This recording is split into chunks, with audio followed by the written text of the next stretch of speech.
Petty Officer Callahan. I need you to remove the t-shirt. She pulled it over her head.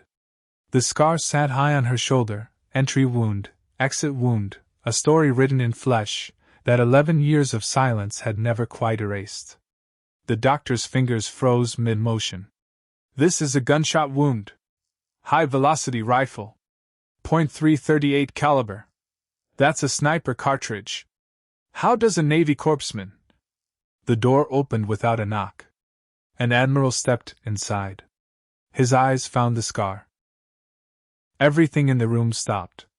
Callahan? The name came out rough, like he didn't trust it yet. Your father taught you to shoot. Not a question. 11 years she'd buried, that truth under a promise made at 18, standing over her father's flag-draped coffin. 11 years pretending the girl, who could hit a target at 1,000 meters, had never existed. Now a stranger's eyes had found the one thing she swore no one would ever see again. And somewhere, deep in her chest, a door she'd locked long ago had just cracked open.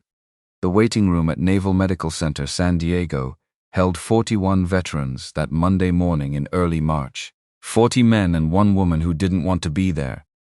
Larkin Callahan sat in the 3rd row, spine straight, against a chair that wasn't built for comfort, or for waiting, or for anything except making people uncomfortable enough to fill out their paperwork faster. 29 years old, 5'3" in her working uniform. A frame most people underestimated, because they never looked past the size of her, never looked at what her hands had done, what they still could do if the moment ever asked. Blonde hair pulled back regulation tight, blue eyes that tracked the room without seeming to. Old habit, dangerous habit, according to every counselor who'd ever tried to talk her out of it. She dodged for 3 years running. Schedule conflicts that weren't really conflicts. Deployment windows that left just enough gap to reschedule twice. A head cold-timed with surgical precision the week before her last physical, so convincing even she almost believed she was sick. Anything at all to avoid this exact moment. But the new Veterans Wellness Program was mandatory now. No exceptions. Not even for a petty officer first class who would rather eat glass than take off her shirt in front of a stranger holding a stethoscope and a checklist. The check-in screen cycled through names. Patterson. Reyes. Not her Reyes, a different one, and the coincidence made something twist briefly in her stomach before she let it go. Okafor. The room smelled like burnt coffee, and the particular anxiety of people, waiting for their bodies to confess something their minds already knew, and had been quietly negotiating around for years. She scanned the room without appearing to. A man favoring his left knee, weight shifted just enough that only someone trained to notice would catch it. A woman 2 seats down hiding a tremor under a folded newspaper, knuckles white around the print. A younger vet by the window who kept counting exits without knowing he was doing it, eyes cutting to the door, the hallway, the door again, on a loop he probably didn't remember starting. She recognized every pattern, because she carried half of them herself, tucked somewhere behind the parts of her that looked composed on the outside. The screen changed. Callahan L. She rose, smooth, no hesitation. 11 years of service had taught her how to disappear in plain sight, how to be the corpsman who never caused trouble, the woman who kept her head down, and her history, buried 6 feet under a promise she'd made 11 years ago, standing at 18 years old in a cemetery that smelled like fresh-cut grass and folded flags. Some things don't stay buried, no matter how carefully you dig the hole, especially the ones carved into skin. Room 3B waited at the end of a sterile hallway that always seemed longer than the last time she'd walked it. White walls, a blood pressure cuff, hanging on its hook, like a small machine built specifically for confession. Anatomical charts of muscle and bone, tacked up in frames that had probably been there since before she enlisted charts. She'd memorized 11 years ago, in hospital, corpsman school, and had never once forgotten, the way you don't forget.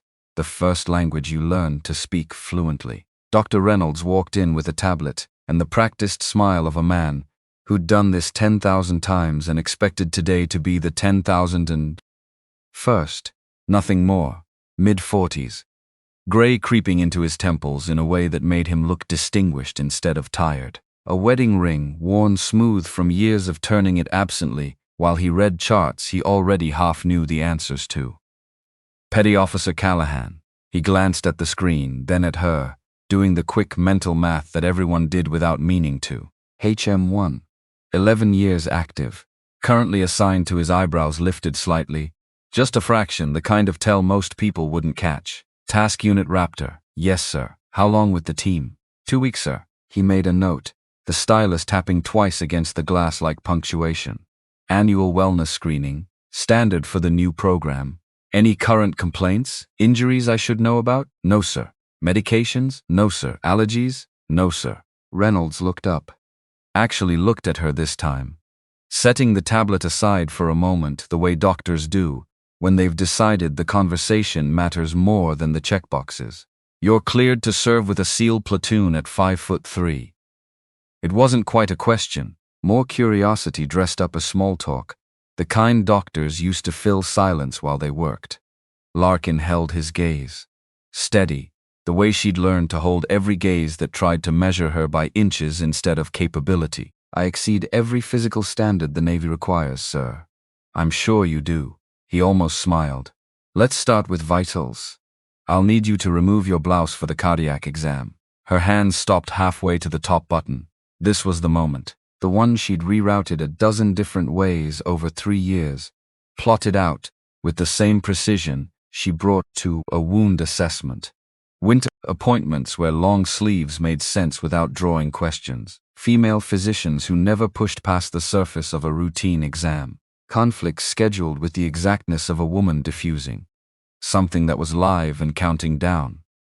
But there were no more exits today. Just a doctor following protocol, doing his job the way he was trained to, and a secret that had lived permanently on her skin since she was 18 years old and hadn't yet learned how to carry it without flinching. Her fingers found the buttons anyway, one by one, the fabric giving way slower than she wanted it to.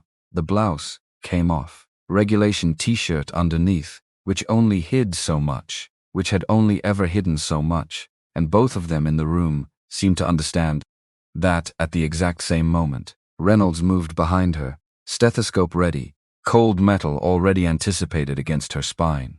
Deep breath, she inhaled, held it, released it slow, the way she'd release a breath before a shot she hadn't taken in 11 years again. The metal pressed cold against her back, routine, clinical. She'd performed this exact motion on other people 100 times as a corpsman, hands steady, voice reassuring, the calm authority of someone who did the touching instead of receiving it. Being on the other end of it felt like something closer to trespass, like being examined for a crime nobody had named yet. Good. One more. A pause. His hand stopped moving mid-motion. 3 seconds of silence. 4. 5. Petty Officer Callahan. His voice had changed. Polite cadence gone. Replaced by something sharper. Something that had shifted from routine into genuine attention. I need you to remove the t-shirt. Sir, the cardiac exam doesn't require. I found something. I need to look at it properly. Please. No choice left. No door to walk through instead. No schedule conflict to invoke. No cold that could be blamed for canceling this one. Larkin pulled the shirt over her head. The scar sat high on her left shoulder. Entry wound in front. Exit wound in back. The kind of injury that told a whole story to anyone trained enough to read it. Clean surgical margins, where military doctors had gone in after that image was already done. The careful, deliberate work of people who'd saved the arm, maybe the life along with it. But it was the size of it that made Reynolds go still. The way people go still when the picture in front of them refuses to match the person they thought they were looking at. He came around to face her, measured the entry point with 2 fingers, calculating diameter, working the angle out against the exit wound like he was solving something on a whiteboard in his head, muttering the numbers half under his breath. This is a gunshot wound. High-velocity rifle. Certainty in every word now, the kind that came from years of reading trauma the way other people read handwriting. Entry diameter like this is .338 caliber. Possibly Lapua Magnum, which is. Larkin said nothing. She'd rehearsed this silence for 11 years, without ever expecting to need it in a room this small, this bright, this impossible to leave. Petty officer.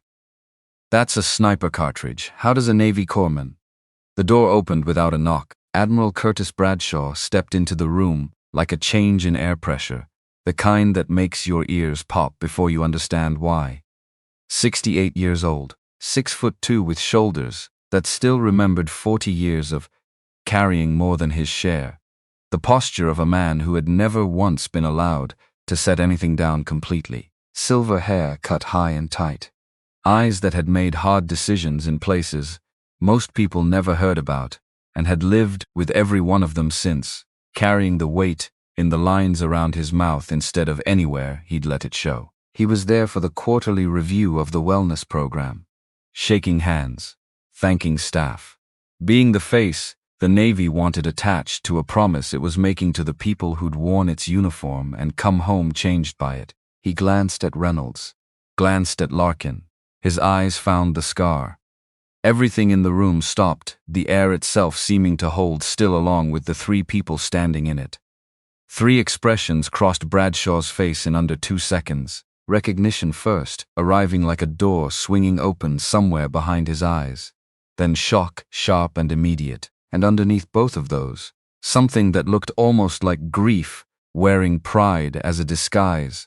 The two emotions so tangled together after all these years that it was hard to say which one had come first anymore. Callahan. The name came out rough. Uncertain, like he didn't trust it yet. Like saying it too fast might make it not be true. Larkin Callahan. She snapped to attention, shirtless. It didn't matter. Not in this moment. Not with this man standing in front of her carrying 11 years of history in his face. Sir. Bradshaw moved closer, careful, like approaching something both precious and capable of detonating if he moved wrong. He didn't touch the scar, didn't need to. The size and the placement told him everything already, the way a signature tells you who wrote it without needing to read the name underneath. Holt taught you to shoot. Not a question. A statement carrying the full weight of history behind it. The kind of certainty that comes from knowing a man well enough to recognize his fingerprints on someone else's life. Larkin's throat worked before the words came. Yes, sir. Reynolds looked between them, visibly lost, the tablet forgotten entirely in his hand now. Admiral. Do you know this petty officer? Dr. Bradshaw's voice carried 4 decades of command in 6 words. The kind of authority that didn't need to be raised to be obeyed. I need 5 minutes alone with Petty Officer Callahan. Sir, I'm in the middle of an exam. 5 minutes. Reynolds recognized an order when it landed on him, the way anyone who'd spent enough time around senior officers learned to. He left, gathering his tablet and his composure at the same time. The door clicked shut behind him with the finality of something sealing, cutting the small room off from the rest of the hospital.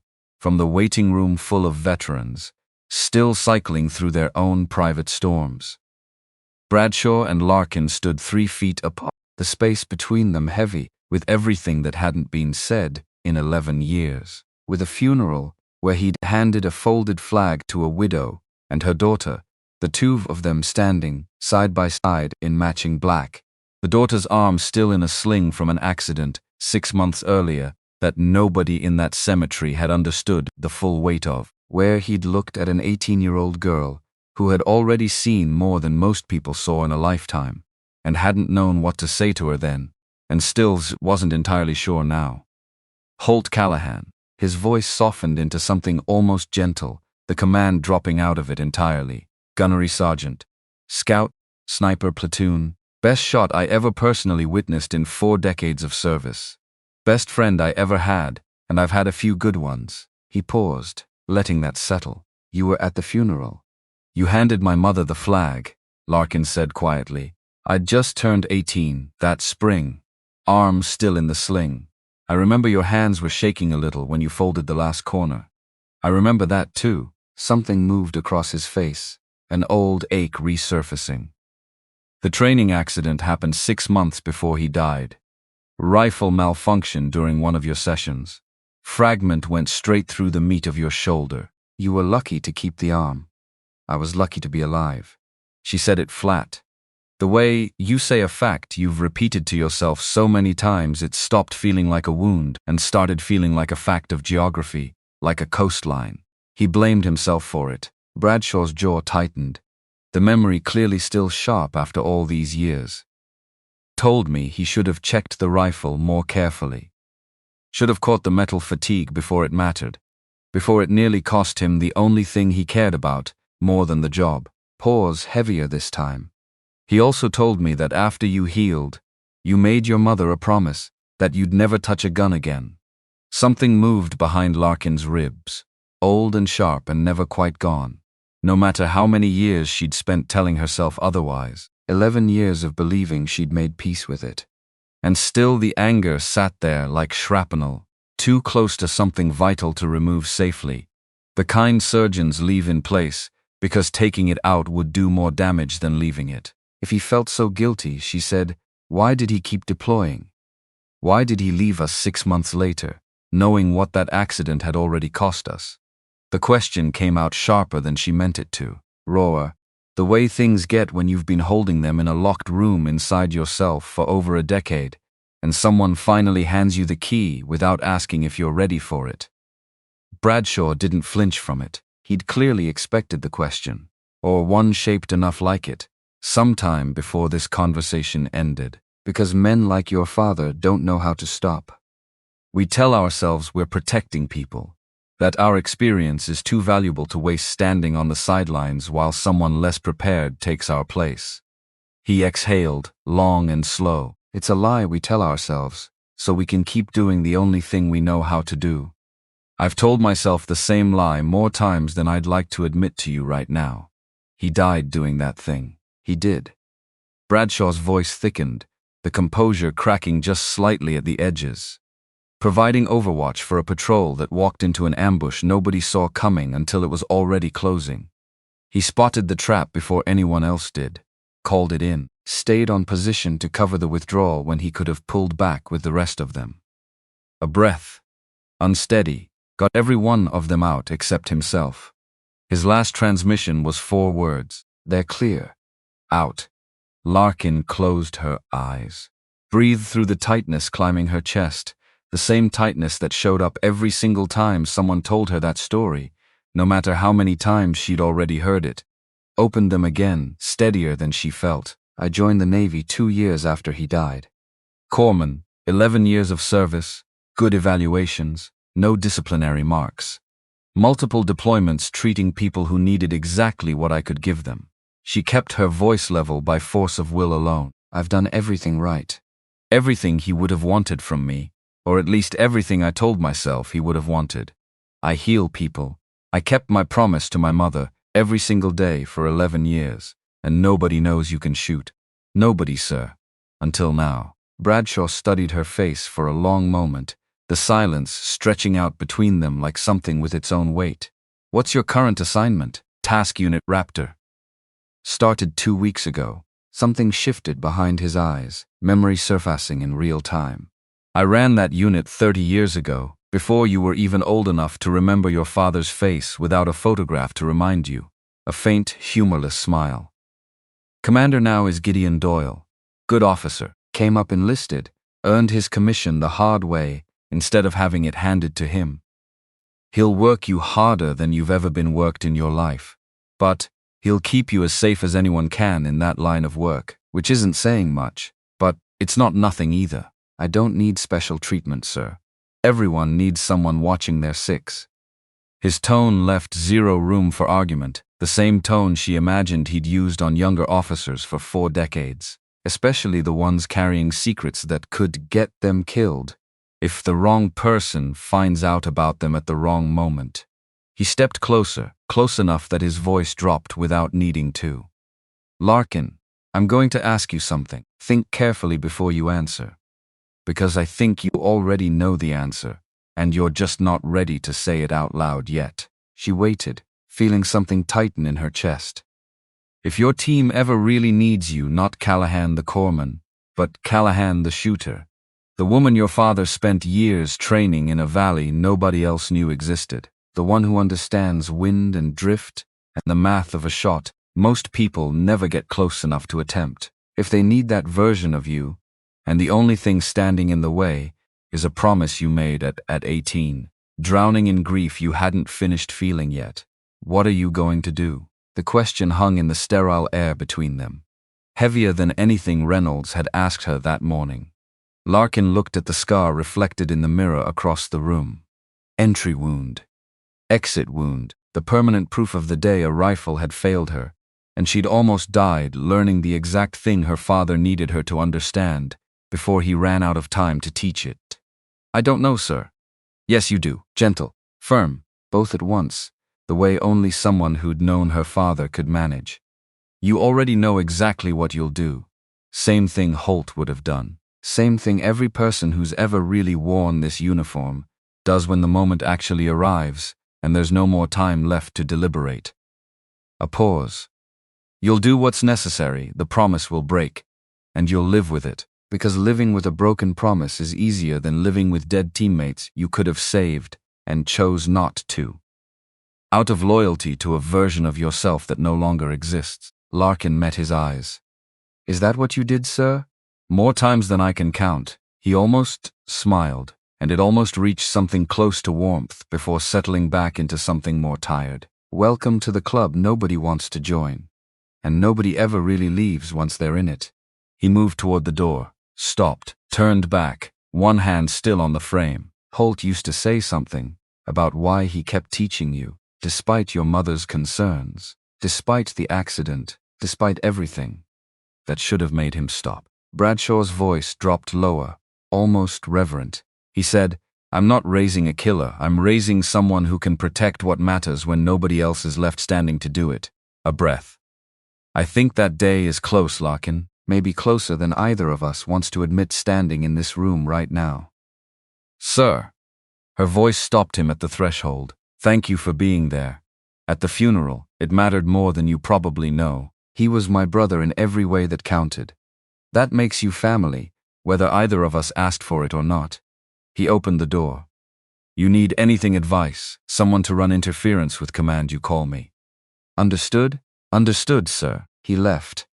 The door easing shut behind him this time, instead of clicking with finality. Reynolds came back a few minutes later, professional mask reassembled like nothing had happened. He finished the exam, without mentioning the scar, again. His questions clipped and efficient, his eyes carefully avoiding the shoulder. He'd spent 5 minutes examining before an Admiral walked in and rearranged the entire conversation. He cleared her for full duty, sent her out with paperwork and a follow-up appointment she already knew she wouldn't need. Larkin, dressed in silence, buttoned the blouse, tucked it in, straightened the belt with hands that had gone almost steady again. In the mirror she looked like every other sailor walking out of a routine appointment. Tired around the eyes, maybe. Nothing more. She wasn't. Not anymore.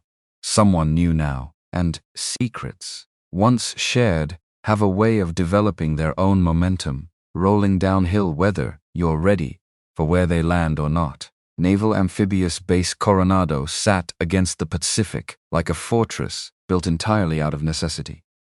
Concrete barriers weathered gray by decades of salt air, chain link fencing that had been patched so many times it had become a kind of quilt, buildings that had survived harder use than the paint job could ever keep up with, no matter how many coats went over the rust. The ocean stretched out behind the training grounds where new candidates were still learning that comfort was a temporary condition.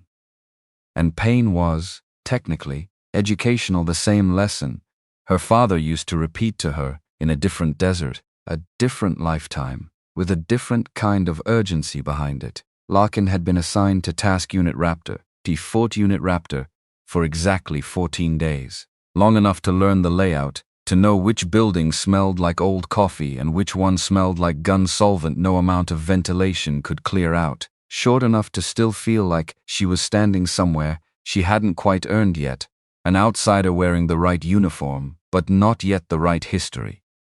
Tuesday morning, 0800, the briefing room smelled like coffee and gun oil, and the particular effort of men who considered a 5-mile run a warm-up, and complained about it anyway, out of habit more than genuine grievance. 12 operators filled the folding chairs, the metal legs scraping against linoleum every time someone shifted their weight.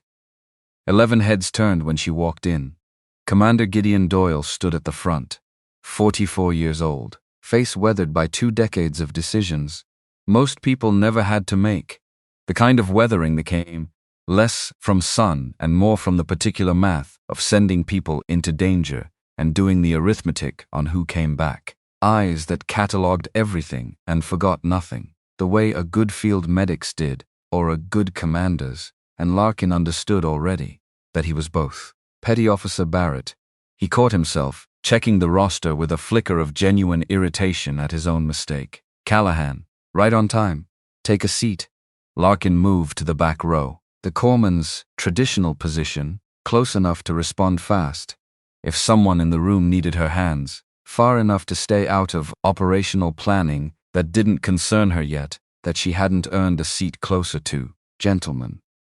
Doyle's voice cut through the low murmur of conversation, the kind of voice that didn't need volume to command a room, just precision. This is HM1 Larkin Callahan, our new corpsman. 11 years active duty, combat medicine certified. Comes with strong recommendations from Naval Medical. Silence. 12 pairs of eyes evaluated her with the clinical detachment of professionals, weighing risk against benefit, the same way she'd learned to evaluate a patient.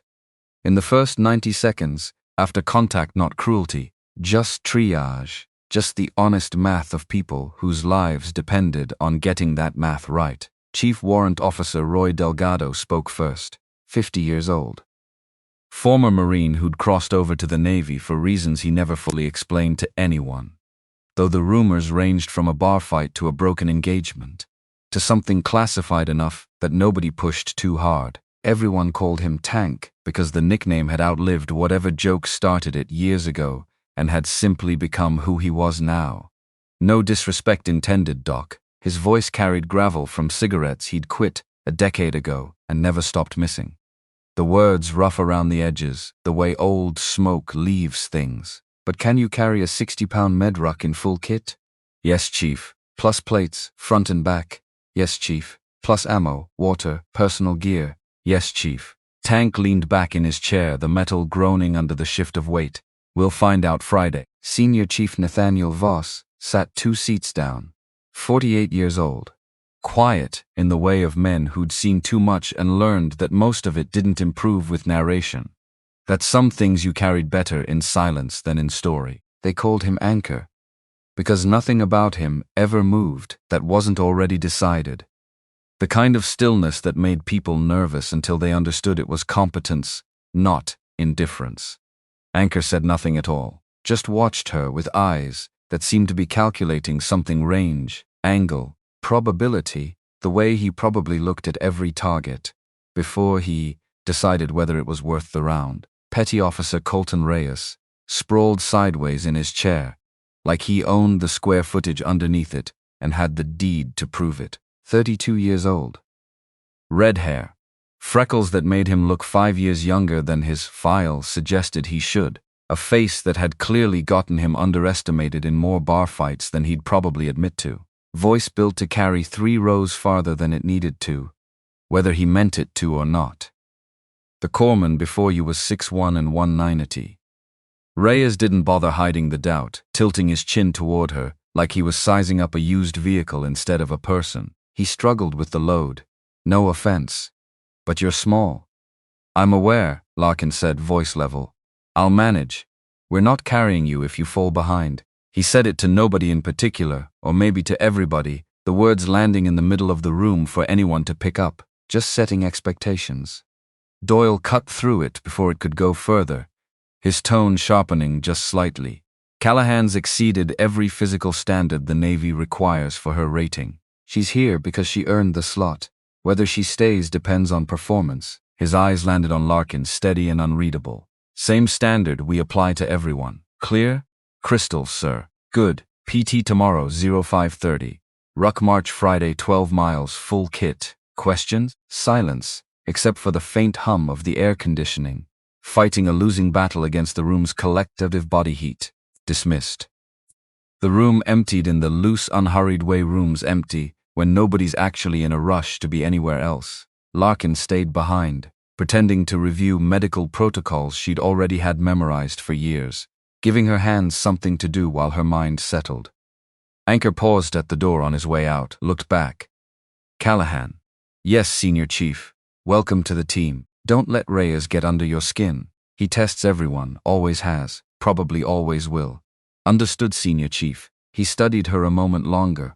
The kind of look that seemed to be reading something underneath the surface that hadn't fully surfaced yet, like a doctor squinting at an X-ray before the diagnosis is confirmed. Then he left, boots quiet against the tile in a way that seemed impossible for a man his size.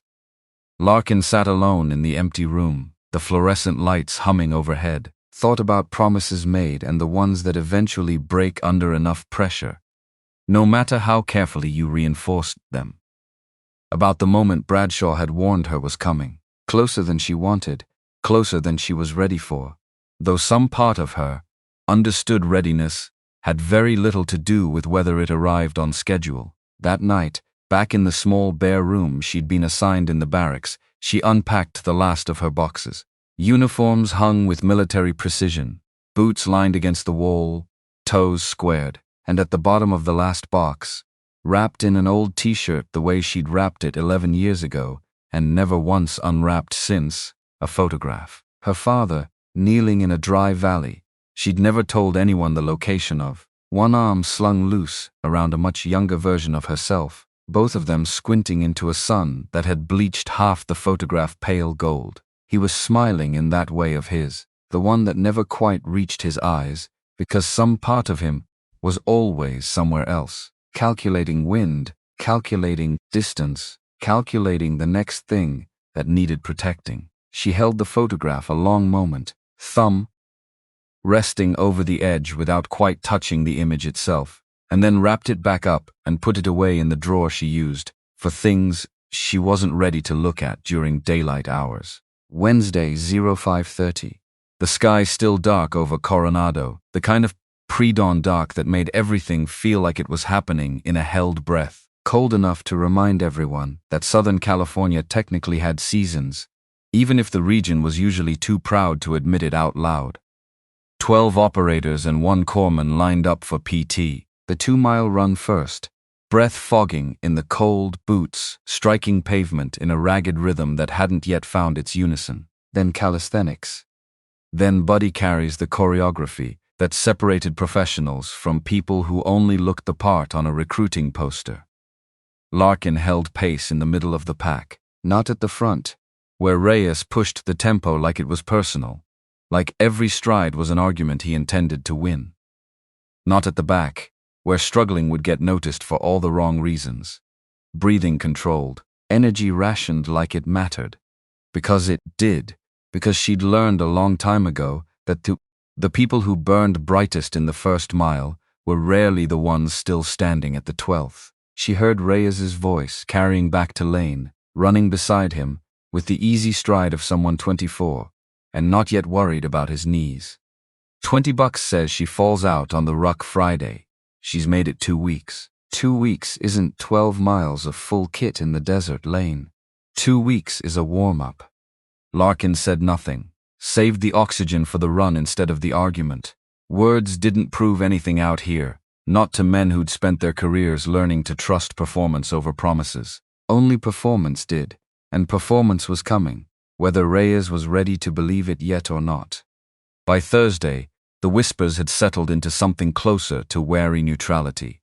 Tank had started nodding at her in the chow hall instead of just glancing past her. Lane had asked her, quietly, almost embarrassed, about a persistent shoulder ache he hadn't mentioned to anyone else, and she'd walked him through a set of exercises without making him feel small for asking. Small things. The kind of things that don't make headlines, but slowly, carefully, start to build something more durable than headlines ever could. Friday arrived with clear skies and rising heat, the kind of morning that looked deceptively gentle before the sun fully committed to its work. 12 miles, 60-pound minimum load. Terrain east of the base where the temperature would climb past 90 by noon and keep climbing out of what felt like spite. The team assembled at 0600, sun already working its way up over the ridgeline. Larkin adjusted her pack one last time. Tourniquets, combat gauze, IV fluids, chest seals, everything a body needed to keep arguing with its own death. For a little longer. Organized the way her father used to organize his cleaning kit before a range day, every item, exactly where her hand would find it, without needing her eyes. 62 pounds total on a frame built for 118. The first mile felt almost easy, the cool morning air still doing her favors. The second, routine. Her body settling into the rhythm it knew from 100 other rucks in 100 other places. By mile 4, her shoulders opened a formal complaint with the rest of her nervous system, the straps biting deeper with every step. By mile 6, her hips joined in, the joints grinding in a way that promised a difficult morning tomorrow. By mile 8, every step was a negotiation between will and biology was losing on a technicality it wasn't happy about. But she'd made worse deals before, in corpsman school, dragging 200-pound training dummies through obstacle courses that didn't care how tired she was. That just kept coming. One more obstacle, one more casualty, one more reason to keep moving. In real deployments, moving wounded men twice her size because the alternative was watching them die where they fell, and that alternative had never once been acceptable to her. Not for a single second, not even when her arms screamed louder than her patience did. Pain, she reminded herself, chest, heaving, sweat stinging her eyes, was temporary. Failing them wasn't. Failing them stayed. Mile 12. The finish line, marked by nothing more than a faded orange cone and Doyle standing with a stopwatch like it was the most important instrument in the world right now. 2 hours 41 minutes. Not the fastest time on the board. Reyes and Lane had crossed 18 minutes ahead of her, already stretched out in the shade, drinking water like men who'd earned the right to relax. Anchor and tank, 12 minutes ahead. Quiet and steady the way they did everything. But she'd finished. Inside standard.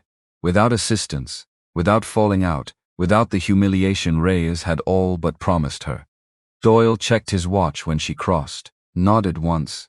The kind of nod that carried more weight for its economy than a paragraph of praise would have. Acceptable, Callahan. Tank walked over, handed her a water bottle, condensation already sweating down the plastic in the growing heat. You can carry the weight. That's something. A pause, his eyes narrowing slightly, like he was recalibrating an old assumption in real time. But walking isn't fighting. Understood, Chief. We'll see how you do when people shoot back. Monday. Weapons qualification day. The range sat 20 miles inland, far enough from civilian ears that the noise wouldn't matter to anyone but the people making it, the landscape flattening out into scrub and dust that stretched toward a horizon shimmering with early heat. Targets staged at 50 meters, 100, 300, the smell of cordite and hot brass hanging over everything like its own kind of weather system. Larkin qualified with the sidearm first. Pistol only. Her rating didn't authorize rifle training on paper, not officially, not in any file anyone could pull up and question. Corpsman carried sidearms for self-defense, not for offense. 40 rounds, 40 hits, expert rating, the kind of grouping that made the range officer glance twice at the paper target before initialing it. Tank watched from the booth, raised an eyebrow at the grouping stapled to the backing board. Doc can shoot a pistol. Doyle made a note, unhurried. Good to know if things get close. The rest of the platoon moved to rifle qualifications. Standard carbines first. The pop and rattle of controlled fire, filling the range with a rhythm that felt almost musical after enough repetition. Then the serious equipment came out, the long rifle, the one built for distance measured in the hundreds of meters, and the thousands of dollars of optics stacked on top of it. The kind of weapon that demanded patience most people didn't have the discipline to offer it. Larkin stood behind the firing line, supposedly observing, cataloging wind flags and mirage the way any good observer would. Actually remembering. The rifle looked familiar, too familiar. Same stock geometry, the same subtle curve at the grip that had once felt too big for her 18-year-old hands and had since become, somewhere in the years between, exactly the right size. Same scope mount. Same balance in the hands of the man carrying it toward the bench. The weight distributed the way a good instrument's weight always was. Deliberately, purposefully. Her fingers twitched at her side, without her permission, muscle memory, rising up out of a place she'd spent 11 years trying to keep sealed shut. From lying prone in a dry valley her mother had never been told the exact location of. Learning to read wind like a sentence written in a language only she and her father spoke, from a voice in her ear, patient, endlessly patient, in a way he rarely was about anything else in his life, teaching her the breathing cycle that synced with a heartbeat until the two became indistinguishable from each other. Stop it, she told herself. Not here, not now. Anchor was shooting 600 meters out. Standard chest-sized target, the paper barely visible at this distance without the spotting scope. First shot, a miss. Left edge by roughly 8 inches, the kind of miss that told a story about wind more than it told a story about skill. Larkin's lips moved before she told them to, barely audible, the words escaping before she'd consciously decided to let them. Winds pushing left, compensate right. Anchor adjusted, the motion small and precise. Second shot. Center mass. He stood 5 feet away, close enough to hear a whisper that wasn't meant to travel that far.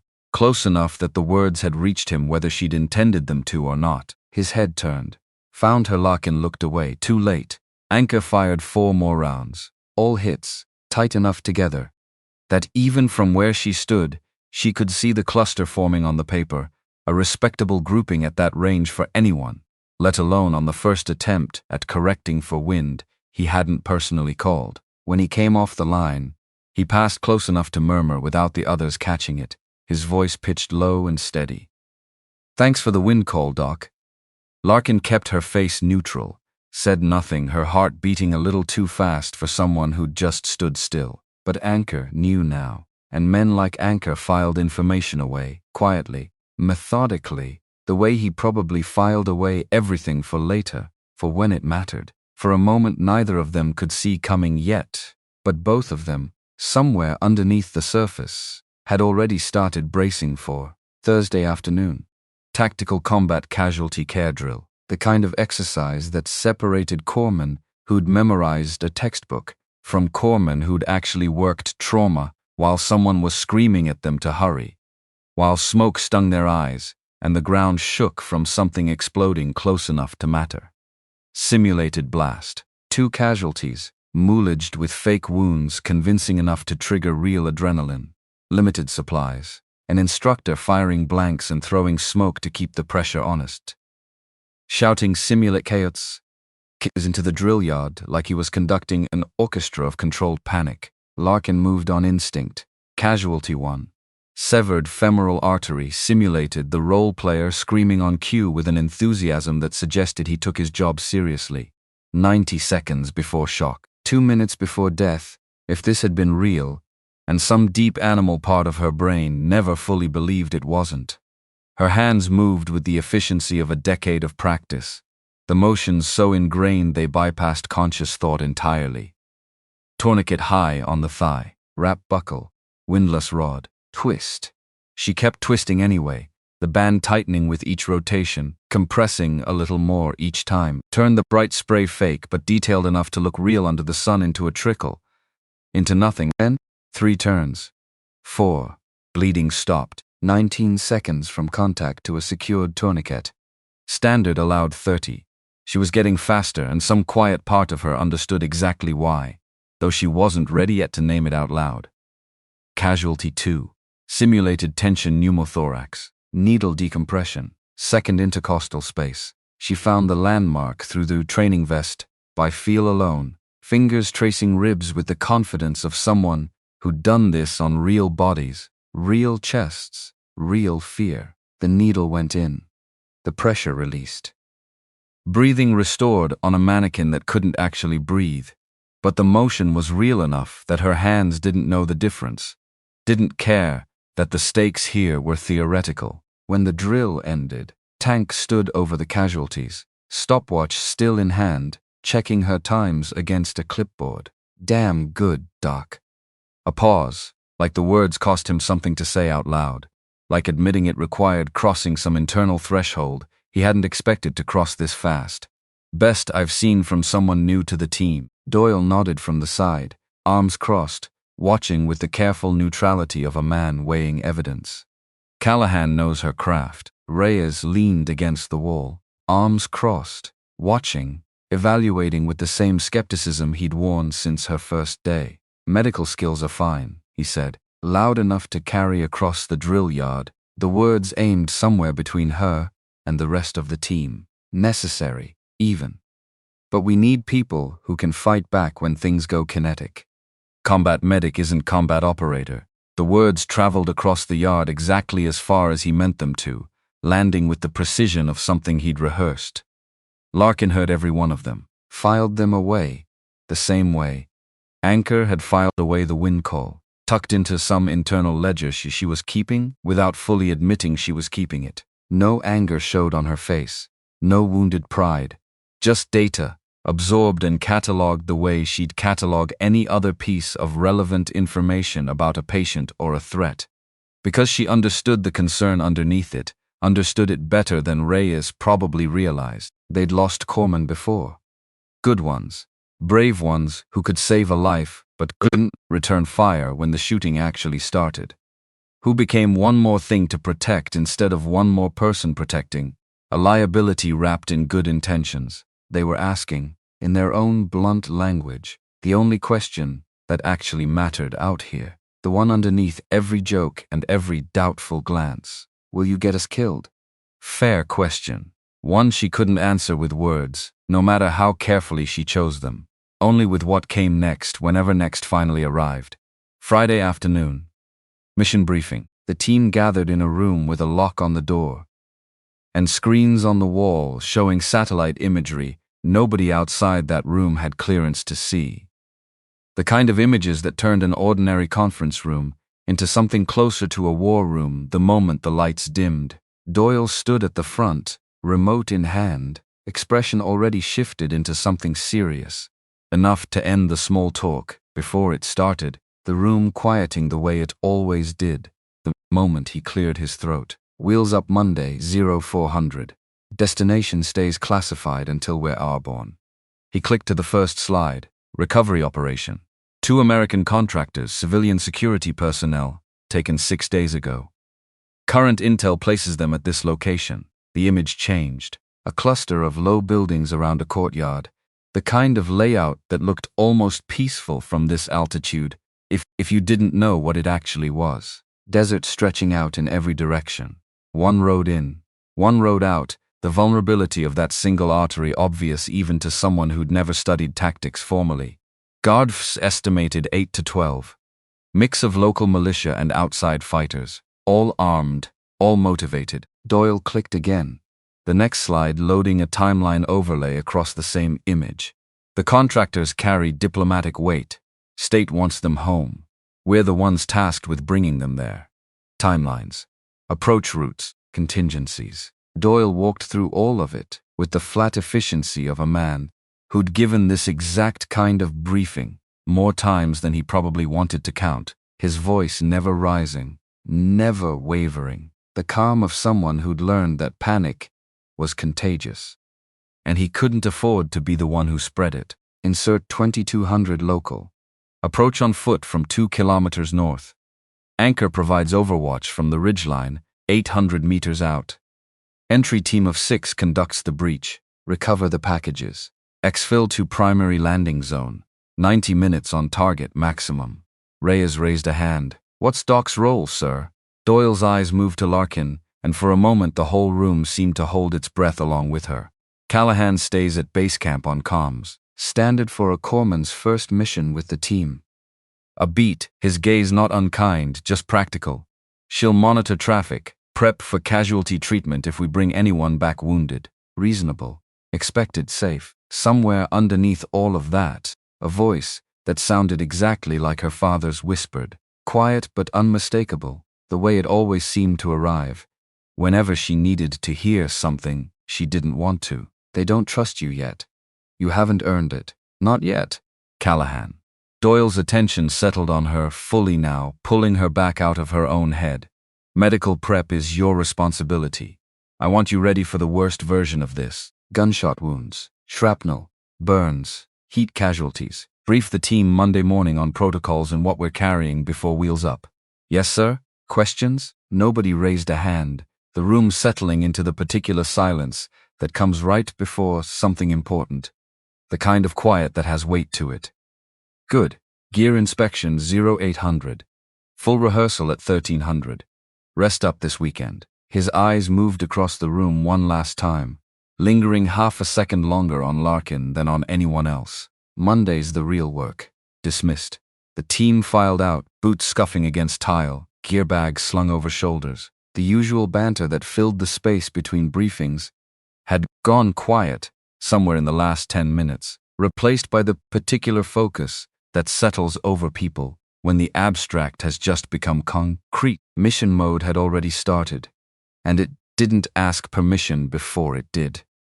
Anchor lingered after the others cleared out, waiting until the door had swung shut behind the last of them before approaching, while Larkin gathered her notes. Callahan, Senior Chief, you've been downrange before. Real combat, not training. 3 deployments, 2 overseas rotations treating casualties, convoy coverage. She met his eyes, steady. I've seen what happens when things go wrong. He studied her for a long moment, the kind of look that seemed to be reading past the words to whatever sat underneath them. Monday might be different. A pause that felt deliberate, weighted. That wind call at the range. 600 meters, 8 inches of drift. You called it fast. Faster than most people I've trained, and I've trained a lot of people. Observation, Senior Chief. Just watching the mirage. Right. His expression didn't move, didn't give away whether he believed her, or was simply choosing, for now, not to push. Observation. He turned to leave, stopped at the door without fully facing her again, one hand resting against the frame. Keep observing, Doc. Sometimes what we notice saves lives. He left her alone in the planning room, the door easing shut with a soft click that felt somehow louder than it should have. The satellite image was still up on the screen, the compound glowing faintly in the dim light. The place where, in 3 days, everything was going to change.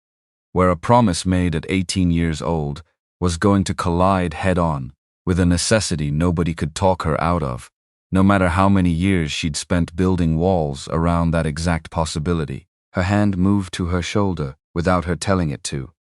Fingers finding the ridge of scar tissue through the fabric of her uniform, tracing it the way she'd traced it 1,000 times before in 1,000 different quiet moments.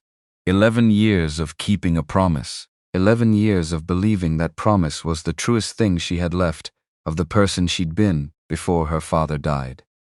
3 days until it was tested in a way no amount of preparation could soften. No amount of training could fully brace her for.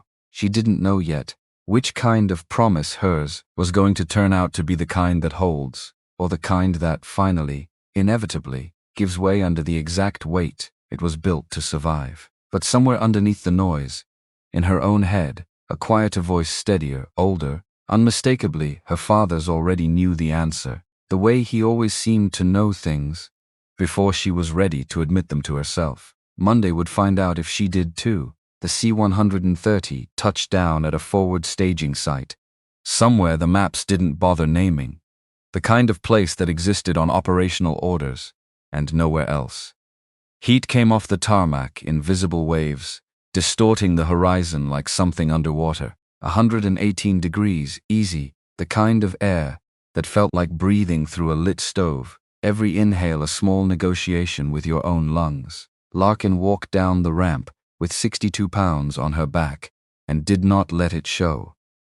Her boots finding the tarmac with the same deliberate steadiness she brought to everything else. Around her the team moved with the practiced efficiency of men who'd done this so many times the choreography had become involuntary, muscle memory doing the thinking so their minds could stay elsewhere. Gear checks, weapon checks, nobody spoke more than they had to, the usual banter conspicuously absent.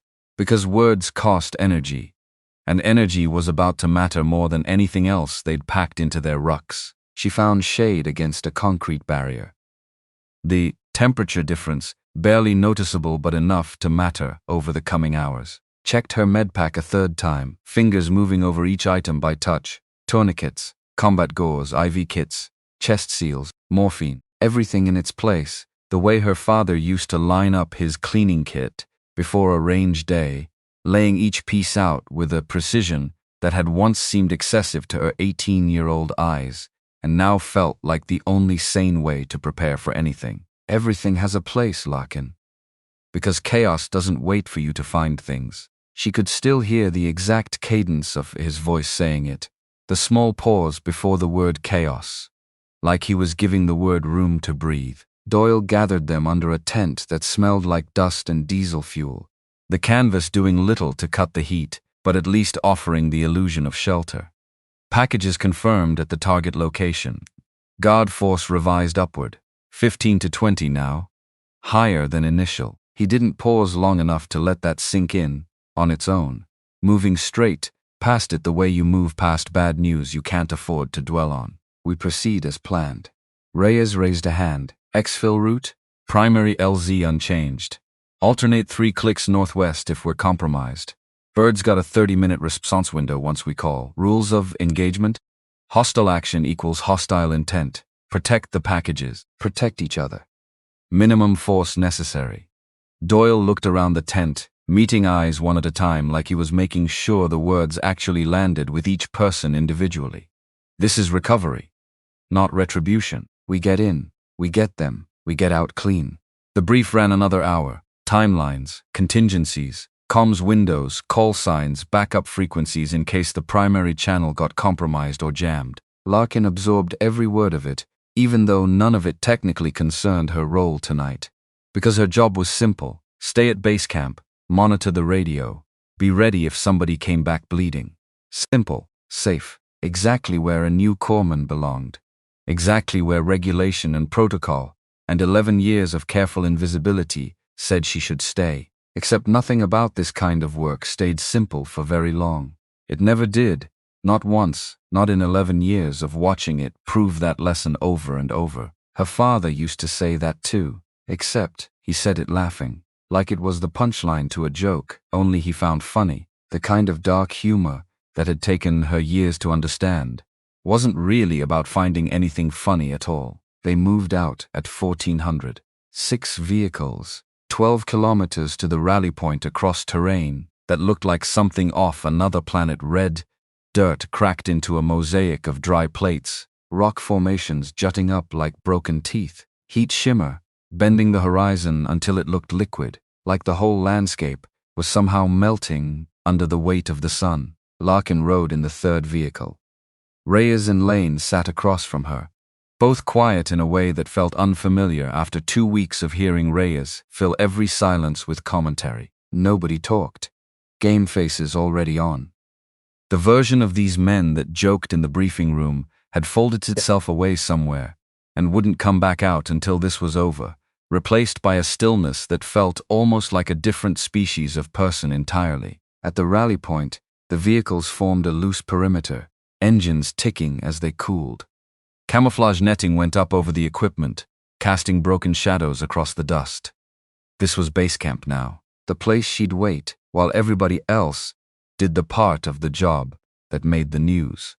The part that would show up as a paragraph in some newspaper months later with no mention of the woman who'd be treating whoever came back. Anchor found her while she laid out the medical station, arranging supplies across the tailgate of a vehicle with the same care she'd give a surgical tray. He carried the long rifle like it was a permanent extension of his own arm, the way a violinist carries an instrument that's been theirs for decades. "Doc, how you holding up?" "Fine, Senior Chief." "Heat getting to you?"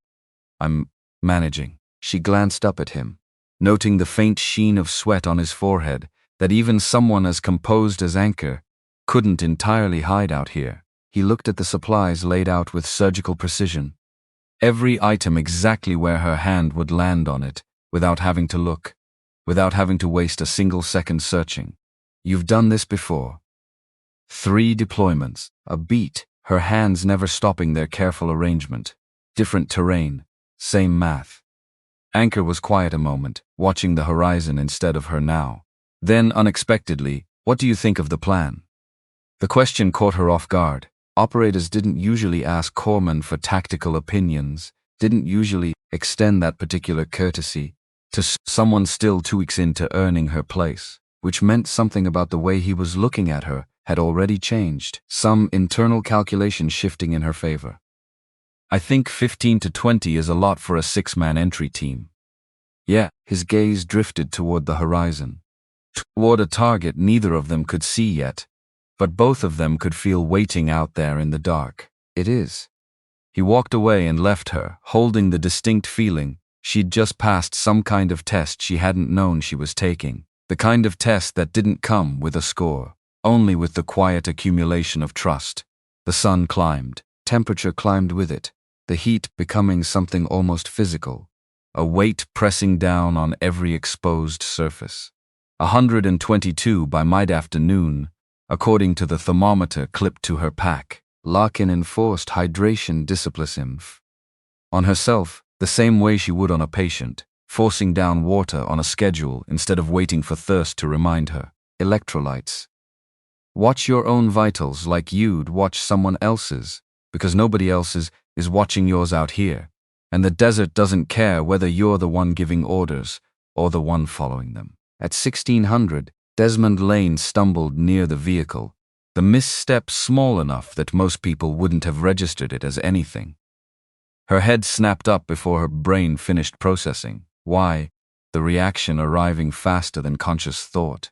He was 24, solid on paper, no history that should worry anyone reading his file, but his face had gone the wrong kind of red, flushed in a way that didn't match the healthy exertion redness she'd been seeing on everyone all afternoon, and his sweat had stopped, and that second detail was the one that mattered more than the first, the one that turned casual concern into something closer to alarm. She crossed the distance in 4 strides, the medbag already coming off her shoulder, before she'd consciously decided to move. "Lane, sit down." "I'm good, Doc." His voice came out slightly slurred, the words not quite landing where he meant them to. "Sit now." The command in her voice surprised even her, a tone she rarely used, reserved for exactly this kind of moment. It surprised him more. He sat, his knees folding almost involuntarily. Pulse 130, fast and thready under her fingers. Weak, skin hot and dry despite the furnace they were all standing in, the absence of sweat now unmistakable and deeply wrong. Pupils slightly blown when she checked them, his gaze struggling to track her finger. Heat stroke, not exhaustion. The real thing. The kind that killed people who thought they still had time, who mistook stubbornness for resilience until it was too late to tell the difference. Chief Delgado, her voice cut across the camp, sharp enough to carry. Tank jogged over, boots kicking up small clouds of dust. "What's heat stroke?" "Core's probably 105 or higher. He needs fluids now, and we need to cool him down. Now." She was already pulling IV supplies from her pack, her hands moving with a speed that belied the calm in her voice. "Someone get Commander Doyle. We need to hold movement until he stabilizes." Tank didn't argue. He moved, disappearing toward the command vehicle at a run. Larkin inserted the line. 18 gauge, the vein finding her needle almost automatically after 11 years of practiced repetition. Celine running wide open, the bag already half drained by the time Doyle arrived. She soaked towels in the last of the cooler's ice water and packed them against Lane's neck. His armpits, the crease of his groin, the places blood ran closest to the surface, where cooling would do the most good the fastest. Reyes appeared with more water, his usual bravado entirely absent now, replaced by something closer to genuine worry. "What do you need?" "Keep these wet. Change them every 2 minutes. We bring his temperature down slow. Fast is worse than not at all." Doyle arrived, his expression already braced for bad news. "Report. Heat stroke, sir. He needs 30 minutes minimum before he's stable enough to move. Your assessment in 30 minutes? If he responds, he'll be conscious, stable. Not fit for the op." She kept her eyes on Lane as she spoke, monitoring his color, his breathing, every small signal his body was still giving her. Doyle studied Lane's color. already inching back towards something human from the alarming gray it had been 10 minutes earlier. Can you keep him alive here? Yes, sir. Better than moving him now. Doyle made the call without another second of deliberation, the decision arriving with the flat certainty of someone used to making them fast. We delay 45. Lane stays at base. His eyes found Larkin, holding there a beat longer than necessary. He's your responsibility. Understood, sir. 30 minutes later, Lane sat up on his own, drinking water without being told to this time, color returning to something closer to normal. He looked at her with something close to embarrassment, the flush now from mortification instead of overheating. Sorry, Doc, nothing to apologize for. How'd you know? I barely felt off before you were already on me. Training. She checked his pulse again, out of habit more than need, the numbers settling into something she could live with. You stopped sweating. Skin changed color. Your gait was off by half a step. All of it adds up if you're watching for it. Reyes crouched beside them, his earlier skepticism nowhere in evidence now. I was standing right next to him, didn't notice a thing. Different kind of training, she said. Simple as that. No edge to it, just fact. Later, as the team prepped to move out, gear rechecked and adjusted. Tank stopped in front of her, his expression unreadable in the fading afternoon light. You might have just saved his life, Doc. Just doing my job, Chief. Most corpsmen would have missed it until he went down. Something in his voice had shifted permanently. The gravel of it softened just slightly. You've got good eyes. The team departed at 17:30, the light beginning its long slide toward dusk. Larkin watched 7 operators disappear into the desert like they'd never existed, swallowed whole by terrain and shadow. Anchor with his rifle, moving, with the particular economy of someone carrying something precious and dangerous in equal measure. Doyle leading, the rest spread in formation, moving the way ghosts are supposed to move, but rarely do outside of stories. She was left with Lane, the drivers, and a radio that was about to become the only crinly thing standing between her and total helplessness, the only thread connecting her to 7 people, whose lives now depended on decisions being made kilometers away, out of her sight, out of her control, waiting. The hardest part of this job nobody warned her about in school, the part no textbook prepared you for, because there was no protocol for it, no checklist, nothing to do with your hands except check equipment you'd already checked 4 times. Knowing people you'd started, against your own judgment, to care about were somewhere you couldn't reach, and being able to do exactly nothing until they came back. If they came back. She sat with that thought longer than she wanted to, the desert going quiet and strange around her as the light shifted from gold to something bruised and purple at the edges. At 1900, Tank's voice cracked over the radio, static chewing at the edges of his words. Base, this is entry 1. 2 clicks from target. I'm limping. Need Doc's assessment. She keyed the mic, her voice settling into the calm clinical register she used for exactly this kind of moment. Chief, describe the pain. Twisted my ankle crossing a ravine. It's fine. Can you put weight on it? Yeah. Does it hurt more pushing off or landing? A pause long enough that she could picture him testing it in real time. Push off. Swelling? Longer pause. Some. Larkin closed her eyes, visualizing the injury the way she'd been trained to, building the picture from fragments of description. Grade 2 sprain, maybe grade 3. The kind you could walk on, with enough adrenaline in your system to mask the damage. The kind that would fail you at exactly the worst possible second. Usually when you least expected it, when the adrenaline finally wore thin. Commander Doyle, this is Callahan. Recommend Chief Delgado modify his role. That ankle could give out during close quarters movement. He needs to avoid rapid lateral movement. Doyle's voice came back flat, decisive. Copy. Delgado, you're on outer security. No breach team, sir. I can. Not a debate, Chief. Tank's frustration carried through the static, even without words for it. A sharp exhale that said more than any argument could have. But he acknowledged. Larkin released the mic, a small knot of tension easing in her shoulders even as a new one formed. She looked at Lane, who was listening from his cot with wide eyes, his color fully recovered now. You just benched Tank Delgado, he said quietly, something like awe in his voice. I'd rather have him unhappy than have that ankle give out in a doorway and get somebody killed. Fair point. 2000. Full, dark, the kind of dark that swallowed the horizon completely, stars scattering across a sky uninterrupted by any competing light for miles. Radio discipline went silent, which meant they were close now, which meant every second stretched thinner than the last. Larkin checked the medical station a fourth time, rearranging things that didn't need rearranging just to keep her hands occupied. Litters ready, IV supplies staged, surgical kit open and organized in the exact sequence she'd need them. Hope for the best, prepare for the worst, because hope has never once stopped bleeding. Not in 11 years, not in any deployment she'd ever served. At 2200, the silence broke apart. All at once, the radio erupting into chaos that made her whole body go rigid. Contact. Contact. We're taking fire. The radio erupted with overlapping voices, gunfire underneath them, distant but unmistakable even through the tinny speaker. Not the controlled rhythm of a planned engagement. The chaos of something going wrong in real time, voices talking over each other, urgency, bleeding through every transmission. Doyle's voice cut through, sharper than she'd heard it all day.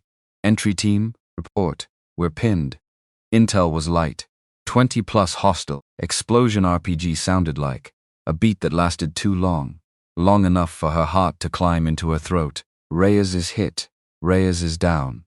Larkin was already on her feet, every muscle wired tight, the medbag already in her hand before she'd consciously decided to grab it. Every instinct screaming to move, to help, to do something, and she was 12 kilometers away. Useless, and the uselessness felt like its own kind of physical pain. Doc. Doyle's voice again, urgent now. We need you. Vehicle 2 is coming to get you. I'm inbound, sir. She grabbed the aid bag. Everything essential. Nothing extra. The calculations happening faster than conscious thought. The vehicle roared into camp, and she was inside before it finished stopping, the driver already accelerating before her door fully closed. Go. They tore across the desert with no roads to follow. Just rock and dark, and a driver running on night vision, the vehicle bouncing hard enough that Larkin had to brace with both hands to keep from being thrown against the door. She braced and checked her supplies by feel, cataloging everything without needing to look. Tourniquets, hemostatic gauze, IV kits, 12 kilometers in 8 minutes, the fastest drive she'd ever been part of. The vehicle couldn't get closer without lighting up on somebody's scope, the driver finally slowing and calling it. She had to run the last one. She bailed out while it was still rolling, hitting the ground hard and immediately finding her stride. 60 pounds on her back, feeling like nothing at all. Adrenaline does that. It lies to you about weight, the same way it lies to you about fear, both of them dissolving under the singular focus of getting to the people who needed her. Gunfire ahead, muzzle flashes, stitching the dark in bright, violent punctuation marks. The crack of AK fire tangled with the deeper answer of American rifles. The two sounds distinct enough after 11 years that she could have identified them blind. She found the team behind a low wall, dropping into cover beside them without breaking stride. Reyes was on his back. Dark stain spreading fast across his leg, visible even in the poor light, the wrongness of it obvious at a glance. High, femoral, 90 seconds before shock set in. 2 minutes before it stopped mattering what she did. She slid in beside him. Bullet snapped somewhere overhead, close enough that she felt the displaced air more than heard it. She didn't flinch. There was only the wound now, only the work, the world narrowing down to exactly the size of what her hands needed to accomplish. Reyes, look at me, you're going to be fine. His eyes were wide, scared in a way she'd never seen on him before, all the bravado gone, stripped away by pain and blood loss. Doc, I can't feel my leg. Blood loss, I'm fixing it. Stay with me. Tourniquet from the kit, her hands already knowing the sequence before her brain caught up. High on the thigh, wrap.